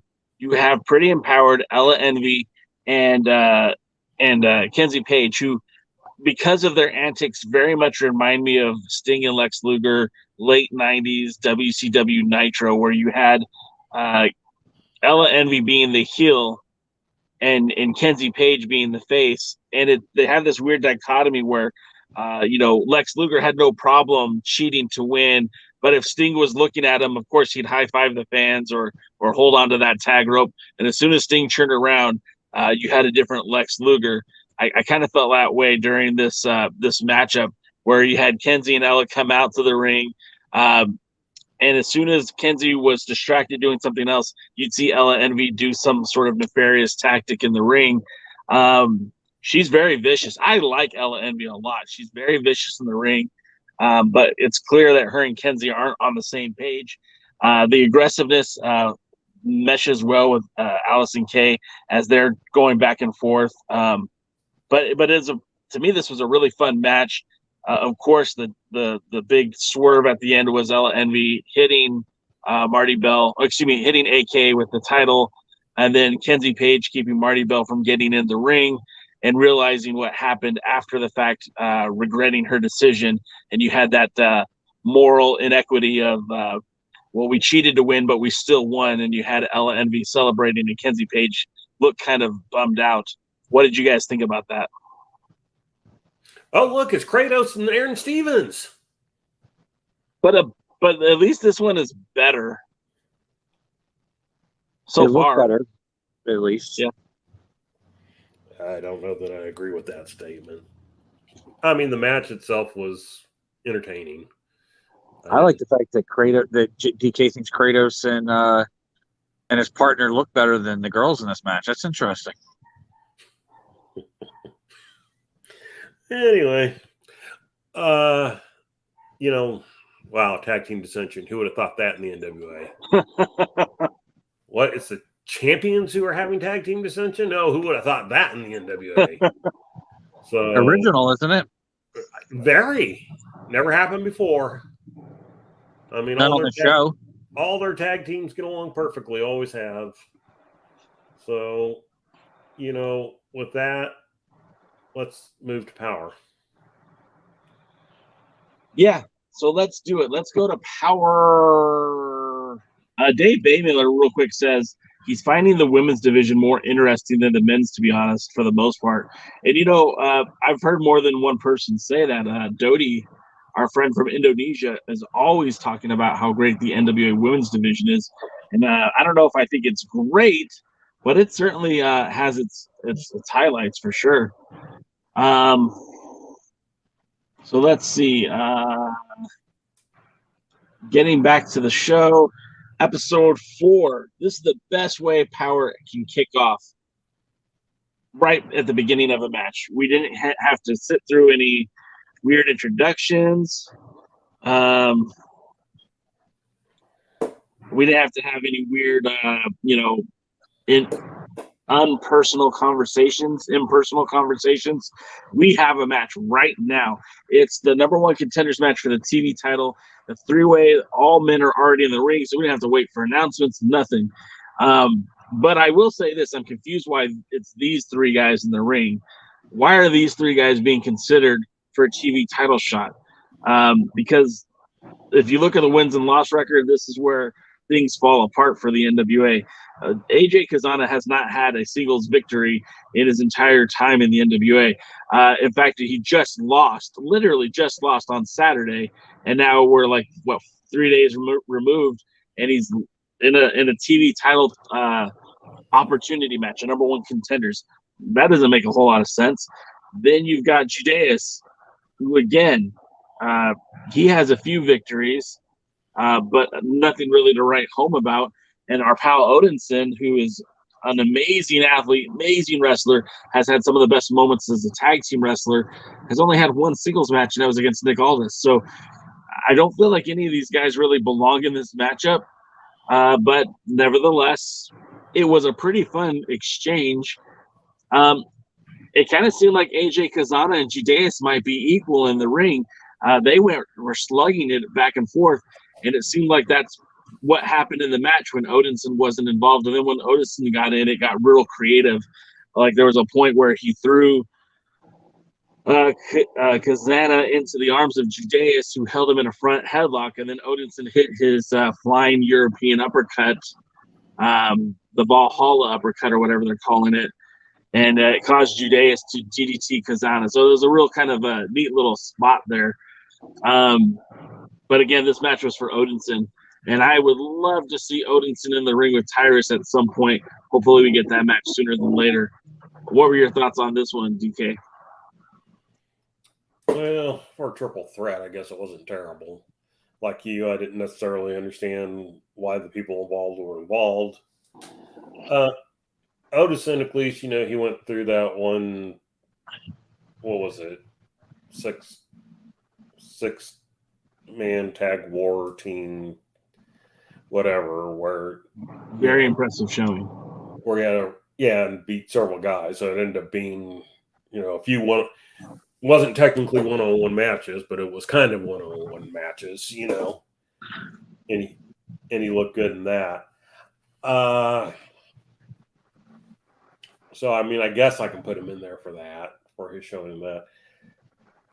Like, has Magic Jake ever been on Power? Just out of curiosity. I know he's been on USA several times. But I think so, but I'll look it up.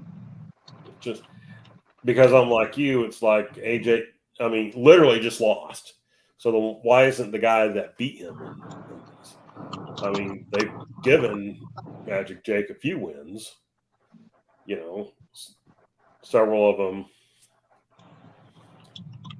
through sneaky means, but that's what a heel does. And so he would have been a better fit for a logical inclusion into the match. And then Judas, I just don't care about. So I didn't think he looked particularly good, but overall, I guess I'm content that Odinson won. Odinson for TV champion. We need a sign. Anybody other than Tyrus for TV champion. Odinson needs a singles ring. Drop Paro, become a singles wrestler. Hopefully those injuries that I saw his photos on Instagram, hopefully they aren't as bad as what they seem like.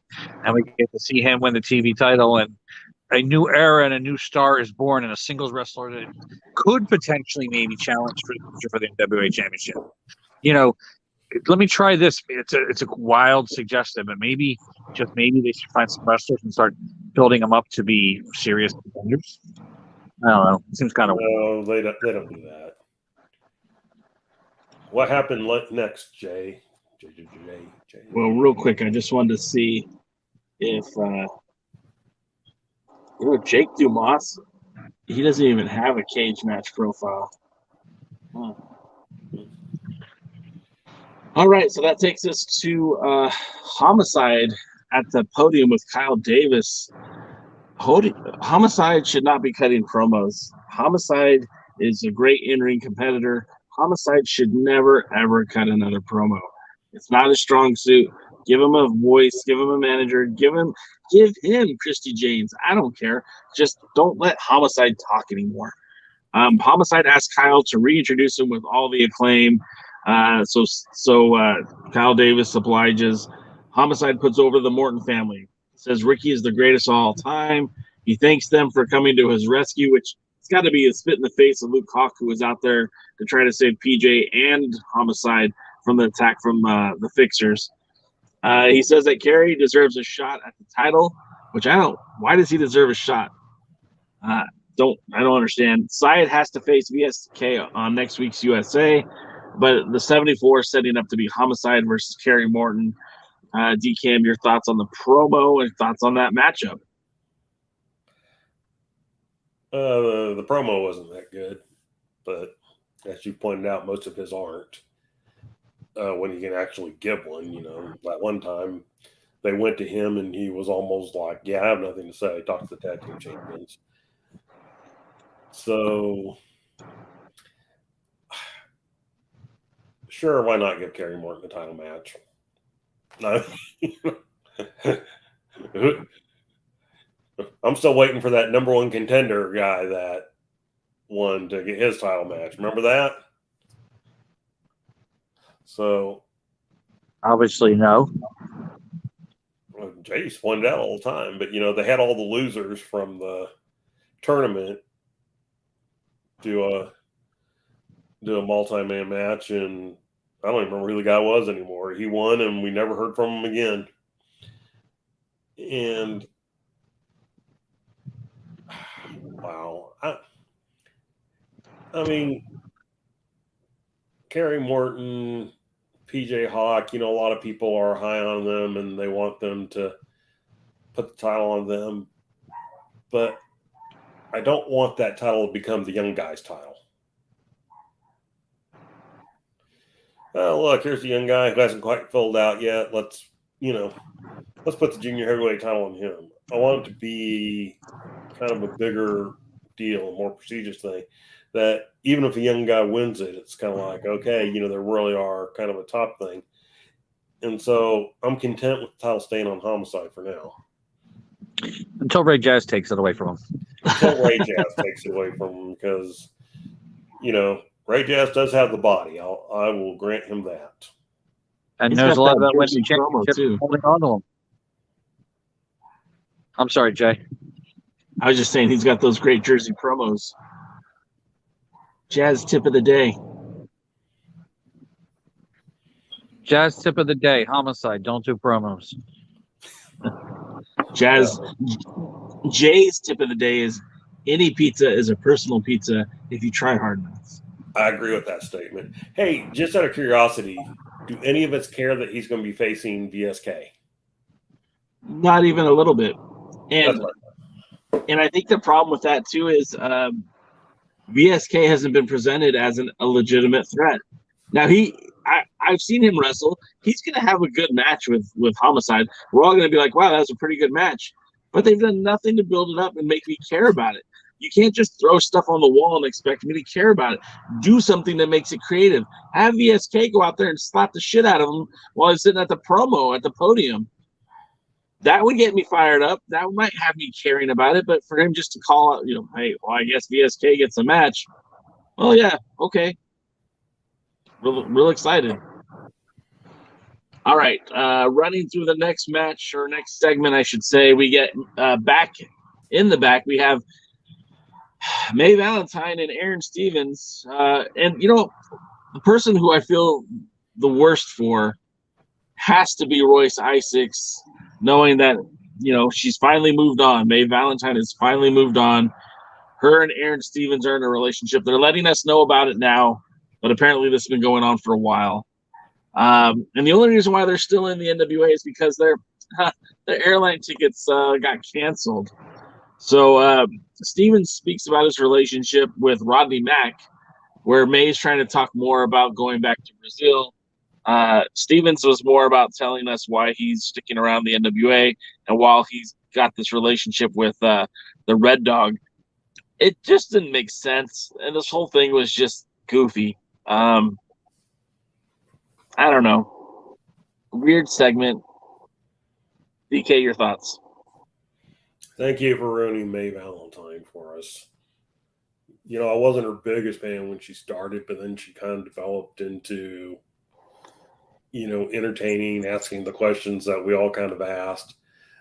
Her slower, presentation, worked well for her. But now she's just in a stupid angle. They're not in love. We don't care. We know they're not. Stop. Let's not do this, please. But you're going to. Aaron Stevens, I was kind of okay with him being around until he decided to quit and leave, and then was back immediately, and it was kind of like, okay, now I'm going to put you on the same shelf as Nick Aldis. I can't miss you because you're not going away. So pack up and go to Brazil with May. Two of you come back when you're no longer together and you're both interesting again, because right now you're not. I was really hoping he would have showed up north and would end up being Ezekiel's brother. Yeah. There was a lot of speculation about that, and I think it would have been great. I would have loved that. I think that would have been better. But I guess he could still be Elrod. I mean, they still could. Let's get back to the show. We get the Cardona family promo, sans the patriarch of the Cardona family and Matt Cardona. In fact, he's the only one that really has that as his last name, but they're still the Cardona family. Chelsea Green is singing the praise of one Matt Cardona, always ready, except for he's always on the shelf as of late. She says that Matt Cardona has taken the NWA to new heights. I mean, I don't know how that's actually possible, but because of Matt Cardona, the NWA is reaching new levels of success, and they should all be getting title shots because that's what Billy Corgan promised them. We know that VSK is getting his shot against Homicide on Saturday for USA. Mike Knox doesn't have a cell phone. How in the world is it 2022 and you don't have a cell phone? But he's waiting for Billy to send him a letter knowing when his next title shot is. Basically, this was a no-nonsense, waste-of-time paper promo, and I'm sure DK would agree with me that it just seemed kind of pointless. It didn't really do – I don't know what they were trying to accomplish with this. Was this supposed to get us excited about VSK and Homicide?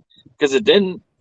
Was this supposed to put me in a good mood to see Mike Knox and perhaps Jack Stain? Because it didn't. It was just nonsense. It was stupid. It was a waste of time. And I don't need to see Chelsea Green versus Kamille ever again. I've seen it like 4 times now. I'm done with it. DK, do you have any thoughts on this one, or should we just keep going? Next. Well, I have thoughts, but we should probably keep going. Fair enough. Real quick, though, does Chelsea Green have to go after the women's championship? Couldn't she find a partner and go after the tag? I mean, she certainly could, and that's something we alluded to last week. The pairing of her and Max the Impaler actually worked really, really well. And if they wanted to put them in that tag team division, I think it would add something very interesting, something very different from what we've seen in the women's division for the NWA. So to your point, I mean, I guess. Okay, next. Next up, we have the Thrillbilly Silas with Pollo Del Mar taking on Trevor Murdoch in a non-title match. Pollo Del Mar actually joined us on the pre-party and kind of gave us some insight to what was going on and admitted, like, hey, they were just happy to get on that USA match with Luke Hawx. And I guess that originally they weren't supposed to be in that match, so they were happy to be there. And then, of course, this match with Trevor Murdoch was something that they were both looking forward to because, again, the big dog in the park is Trevor Murdoch. Thrillbilly talks down to Trevor, and this was one of the greatest things I've seen Trevor Murdoch do. He's talking about his mom, he's talking about his dad, and Trevor Murdoch just winds up and slaps the ever-living shit right out of the mouth of Silas, and it was a huge pop afterwards. I thought that was the best thing I've seen in the NWA in a very long time. Trevor follows it up with that nasty spinebuster / powerbomb maneuver that he uses and a series of vicious corner clotheslines. I mean, it was just a mugging. It was exactly what I want to see out of Trevor Murdoch. Velvet Sky pointed out that Silas might be bigger than Trevor, and he did look a little bit taller than Trevor Murdoch, but that didn't stop the world's champion from just beating the holy hell out of this guy. This is the second time I've seen Silas. I feel like he looked a lot better in this match than he did against Luke Hawx. And at least when he was getting beaten up, it was by a guy who was almost as big, if not bigger than him.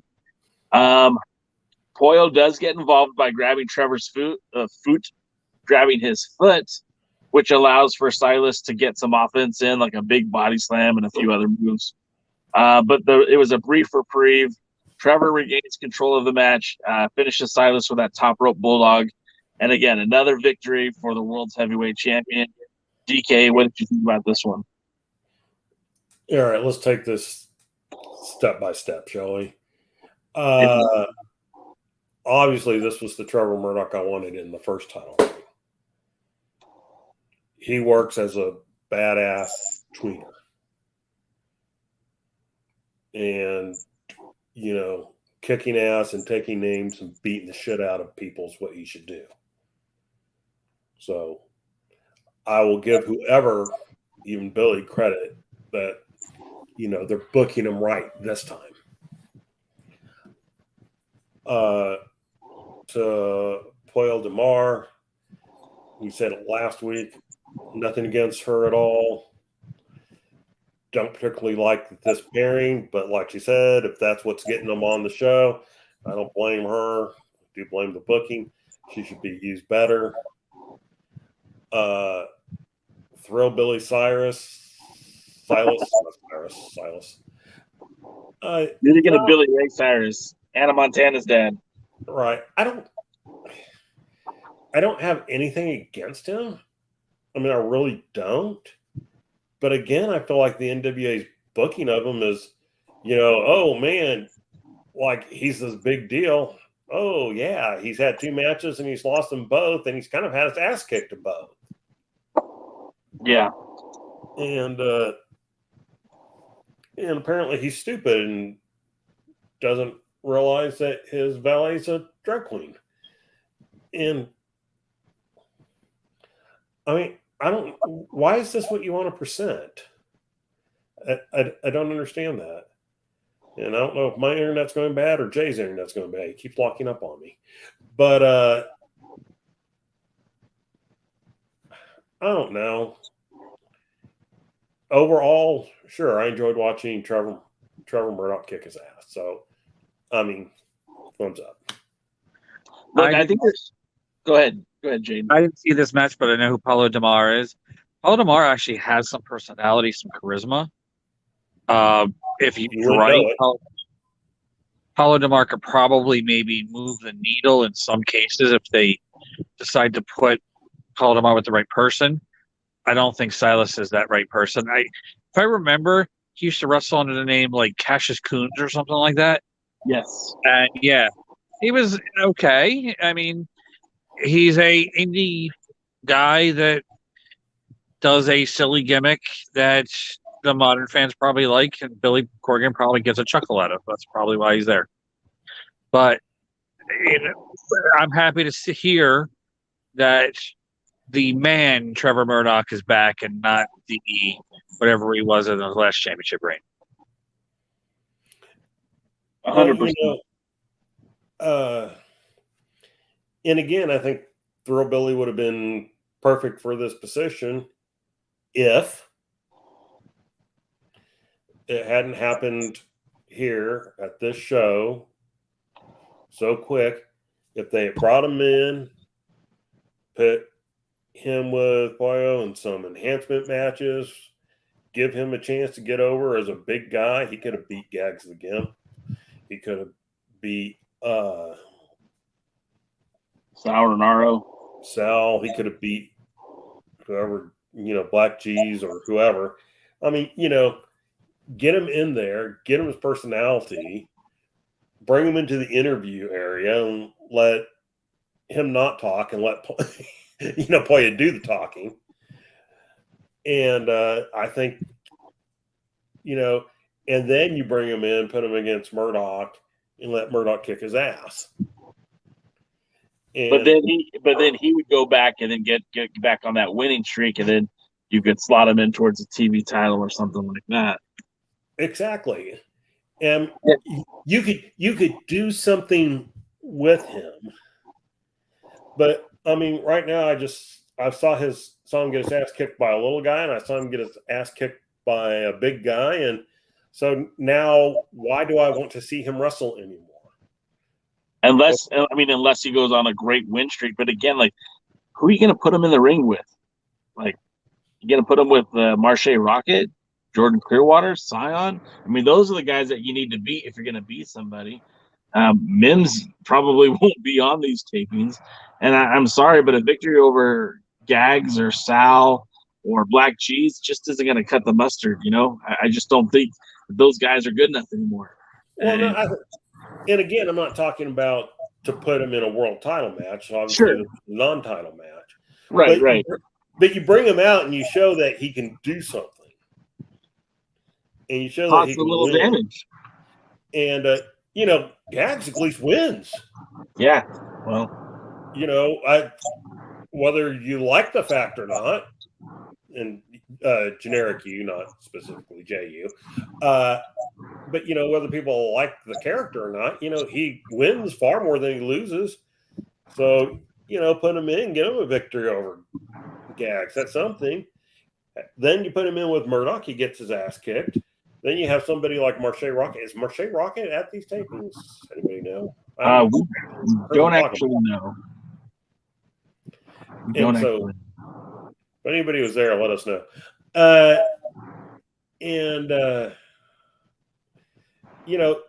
You have, Marche Rocket come make fun of him or something like that. And then, you have a reason for those two. The big guys, they can have a hoss fight. They can have something that goes on. They could put in something entertaining. You can put him in the ring with a couple of other people. He doesn't have to win all his matches. He doesn't have to lose all his matches. He could be a good mid-carder until, fans can kind of figure out what they want. Do we like him? Do we not like him? Do we like him as a heel? What's their thing? That's where you can kind of read off what the fans want instead of getting these weird things like question mark and Gags the Gimp. And, give him a chance. Give Pollo a chance. Again, bless her that they got this opportunity and they were able to come out. I just wish it would have been under better circumstances. Yeah. I wish there had been a plan. The 20-year plan, of course, doesn't take into account what's going to happen on any given show. And it's obvious that there is no plan sometimes for the given shows. Yeah. And I don't know. Let's oddly, this match is probably taped before the USA match. Yeah. And that's even where we go back. That's even where we go back with AJ Kazana. AJ Kazana lost to Magic Dude, and that was probably filmed after, although shown before. No, this was definitely filmed after those matches, because this was in Nashville. Those ones were in Knoxville. Oh, were they? Okay. All right, so that brings us to the next point in the show, where we get now Trevor at the podium with Kyle Davis. Oh, real quick, I do want to point out what Luthez said, because I thought it was kind of funny. The last real man with Coil Del Mar would have been more interesting combo. That would be Silas Young. And I think he would be a welcomed addition to this NWA roster. And I imagine the matches between him and Sam Shaw and the Creep Factor, I think, would be a lot of fun. Dave Baymiller wants to remind you that Gags is undefeated. I don't know if he's undefeated, but he's certainly on a hot streak right now. Dave says, I'm going to be dead in 20 years. Need to hurry that shit up. That's right, man. Nothing is promised in this world. Let's get some good wrestling today. And Chris is rubbing it in that he got to see Thor 4 already. So, nuts to you, Chris. No spoilers, please. You can send me spoilers. Yeah, send DK spoilers. Keep them away from me. We get Trevor at the booth post-match, and he says nothing. And I really dig the whole stoic, staring into the camera, has nothing to say to anybody. Kyle brings out the Pope, and Pope is his jovial self. He's congratulating Trevor. He's putting him over, telling him how good he is. And Pope knew that Trevor would get that title back. He said that he knew Trevor would regain the belt. And Pope tells him that he's proud of him. And that just leaves the champ silent. He takes the belt and walks away. No handshake, no high five, no knuckles, no respects. DK, thoughts on this promo? Yeah, I like this Trevor Murdoch. And of course, anytime Pope talks, it's a good day in the neighborhood. So we watched USA and we watched Power up to this point, and we've just seen the best part of the two shows all together. Yeah. So this is setting up for what we're going to, what we're talking about at the beginning with the chase for the chase, or chase to the chase. Race for the chase. Or yippee-ki-yay, mother. Anyway, I didn't say it. No demonetizing YouTube. Anyway, so this is kind of what we need. More of this, if you will. We need the Pope's enthusiasm. We need Murdoch's grimacing. Murdoch doesn't have to talk. He just looks. And he looks like he's mad. He looks like he's angry. And he's not satisfied having his title back. He wants to prove to the world that he should be the world champion. That he should be a damn good world champion. All the fans abandoned him. And because they were all Chris. Sorry, Chris. And, he's out to kick ass now. You don't give a shit about nobody. Oh, sorry. He doesn't give a dang about nobody. And so I think, are we building to a 74th with Pope versus Murdoch? Oh, yes, man, please. I hope so. Please. Please. Please. So, Jay, you don't look like you're excited. What's going on? It's the show. It's not that exciting. I want it to be. I did love the promo. I can honestly say that there's a weird echo going on over here. I can honestly say that I think the Pope and Trevor makes the most sense. This is the second time that they've spoken to each other via promo. Remember, Trevor Murdoch famously, when he lost the title, talked about how the fans turned their back on him, and Pope addressed him then and kind of dressed him down, if you will. I really felt like this was a good moment for the Pope to be out there and be in people's faces again, and also a good reminder that Trevor Murdoch is a different man than he was when he lost the title. So for that, I think that storytelling was good, and I think it's planting seeds for the 74th, which I'm hoping that's what we're going to get. Next up, we get Allison Kay in the back with May Valentine. May back in work. I guess she's done doing her canoodling with Mr. Aaron Stevens. Allison Kay says her and Marty are devastated. Not that they just lost the titles, but how they lost the titles. And it's like, what, you've never seen someone cheat in the ring before? I mean, hell, Marty Bell was a heel when you guys first started interacting in this new version of the NWA. You're used to people cheating. But she calls back to when Kamille speared her for no apparent reason, which I think is a great callback. I don't even remember it, but I'm sure it happened in the first couple of seasons.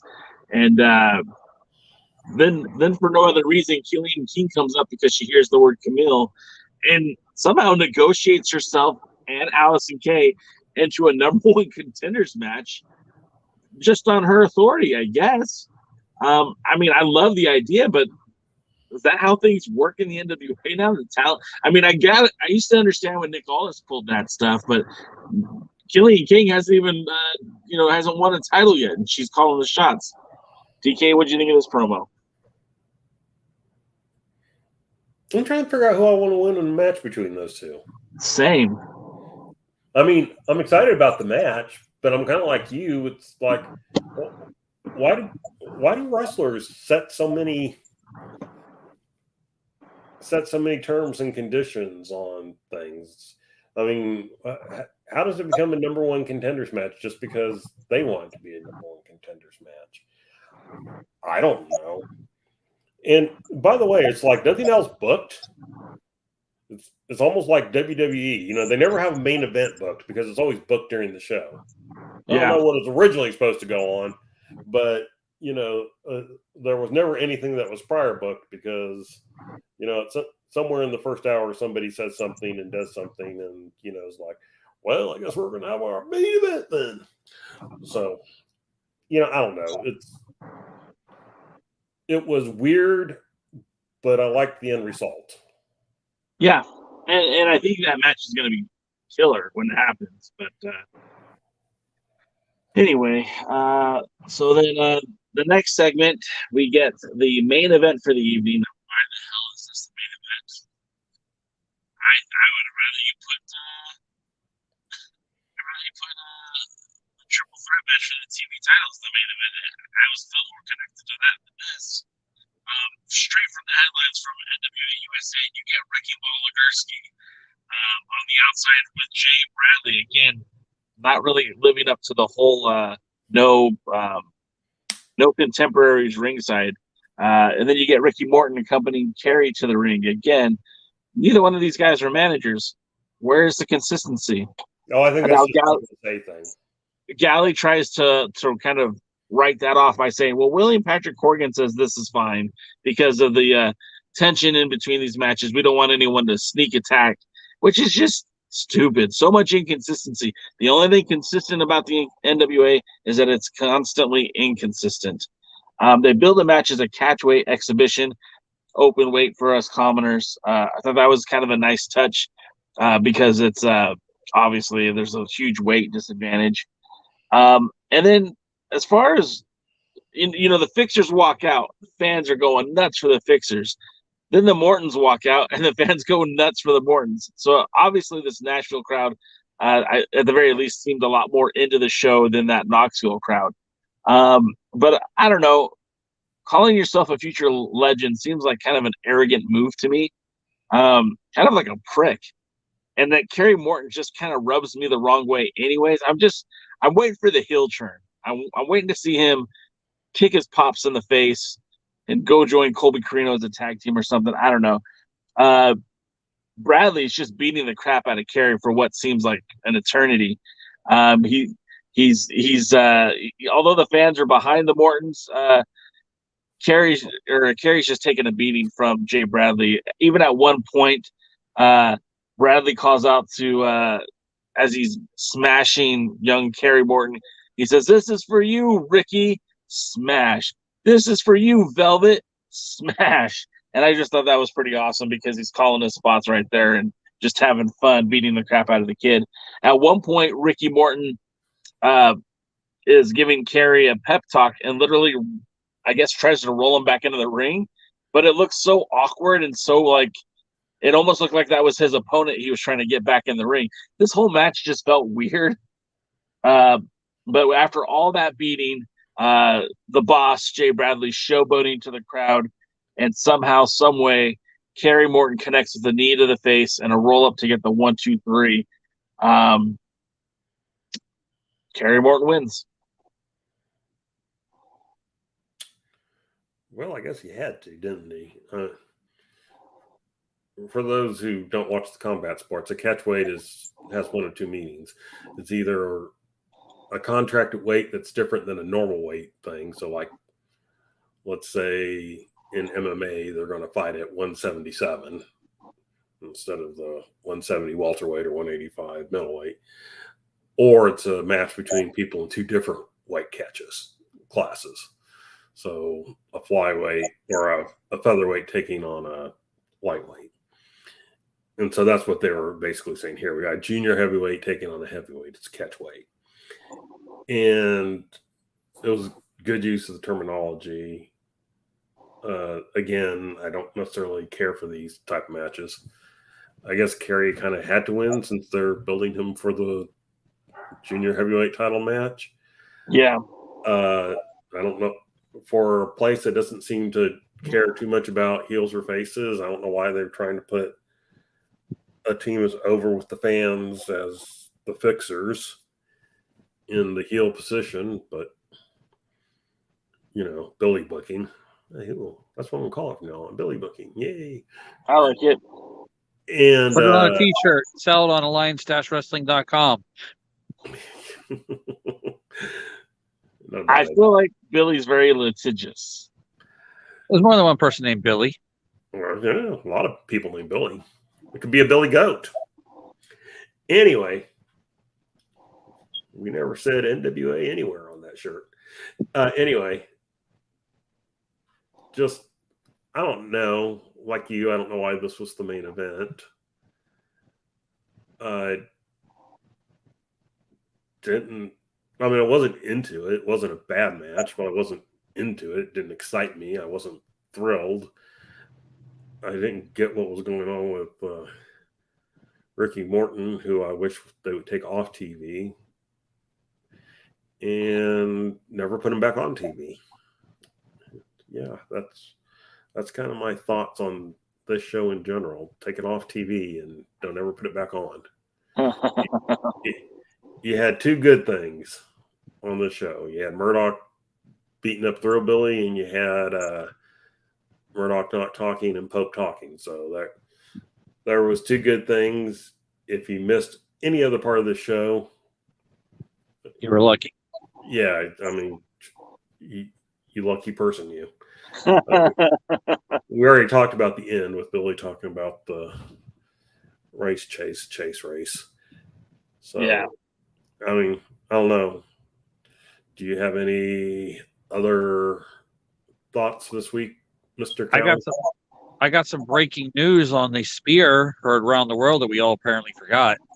It happened 2/25/2020 before the pandemic, when Allison Kay and Melina was involved some way too, and Kamille, and that's how somehow that happened. So that's the one that she's still apparently holding a grudge about, is way before the pandemic. 2/25/2020. There it is. Late breaking news. We do all the research here. We're professional YouTubers. I'm glad one of us is. Sure as hell ain't me. Well, so that's the show, guys. How about that, huh? Everyone, you enjoy your power, huh? Your USA. What do you think of the recaps? If you like this show, make sure you give it a thumbs up, like, hit subscribe, all that fun stuff. We were supposed to give away a championship belt today, but I'll be honest, I don't have it ready to make any kind of announcement. So stay tuned till next week. I effed up, guys. It's my fault. It's my fault. I'm sorry. Oh wait, I just draw it and I won. Oh my God, hand me the belt. I'll finger poke at both of you if I have to take it. Finger poke of doom.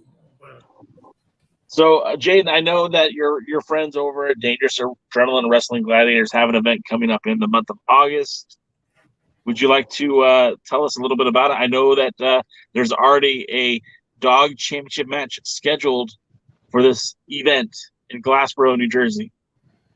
Oh, yeah. It's going to be on Saturday night, August 27th, at the Max Fit Sports Center, located at 240 Delsey Drive South in beautiful Uptown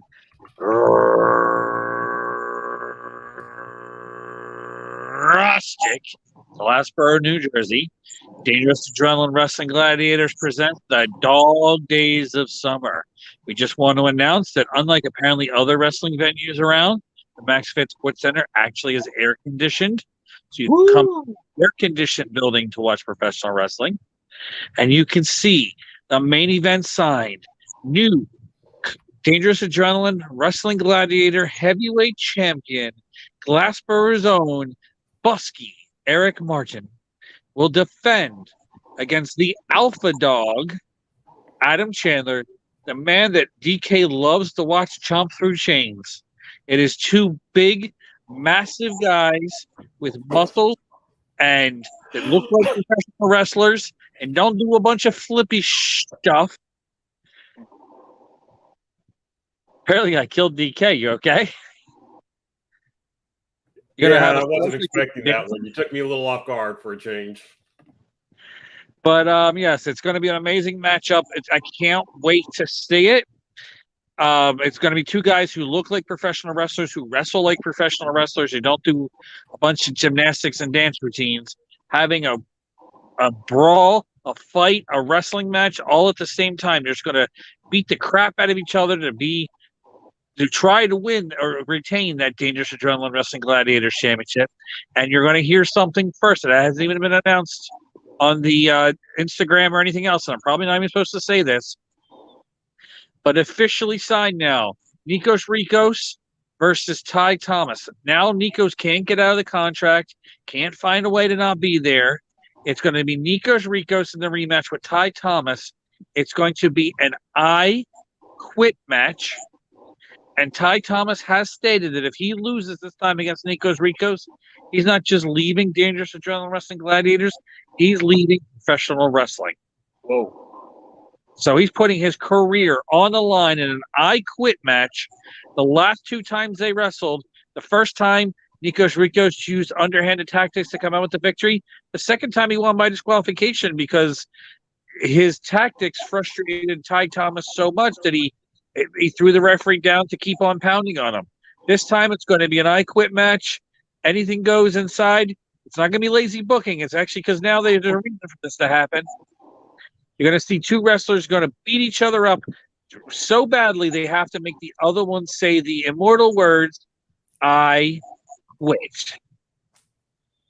Now, all of this takes place on August the 27th, which is also the first night of the NWA pay-per-view. So you could kind of do a double header, you know, if you're heading out to New Jersey, if you were in the Philadelphia area like my wife will be, you could check that show out and then just watch Fight Replay later and see everything you need to see that'll get you set up for the night number 2 for the 74th anniversary show.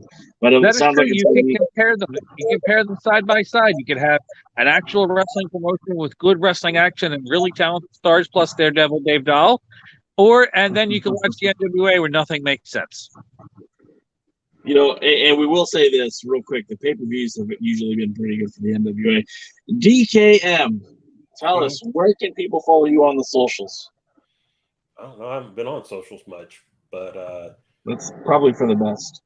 Probably. Twitter at DKMFWTX. I'm spending all my time, avoiding social media. And that's probably for the best. Anyways, that's going to do it for us tonight, guys. Thanks for hanging out with us. Thanks for talking some NWA. You guys had a lot of great insight tonight. Hope you enjoyed Jaden, DKM, and myself. We will see you next Thursday as a collective, the Alliance guys. And then you can check out the pre-party on Tuesdays. And you can check out those other Alliance guys on Wednesdays. We got you 3 days out of the week providing fresh, hip, and new content for you to enjoy. But until next time, we'll see you at the matches. Thanks for joining the stream. This has been a presentation of Alliance-Wrestling.com. We genuinely appreciate your support. Would you consider subscribing so you'll never miss a future episode?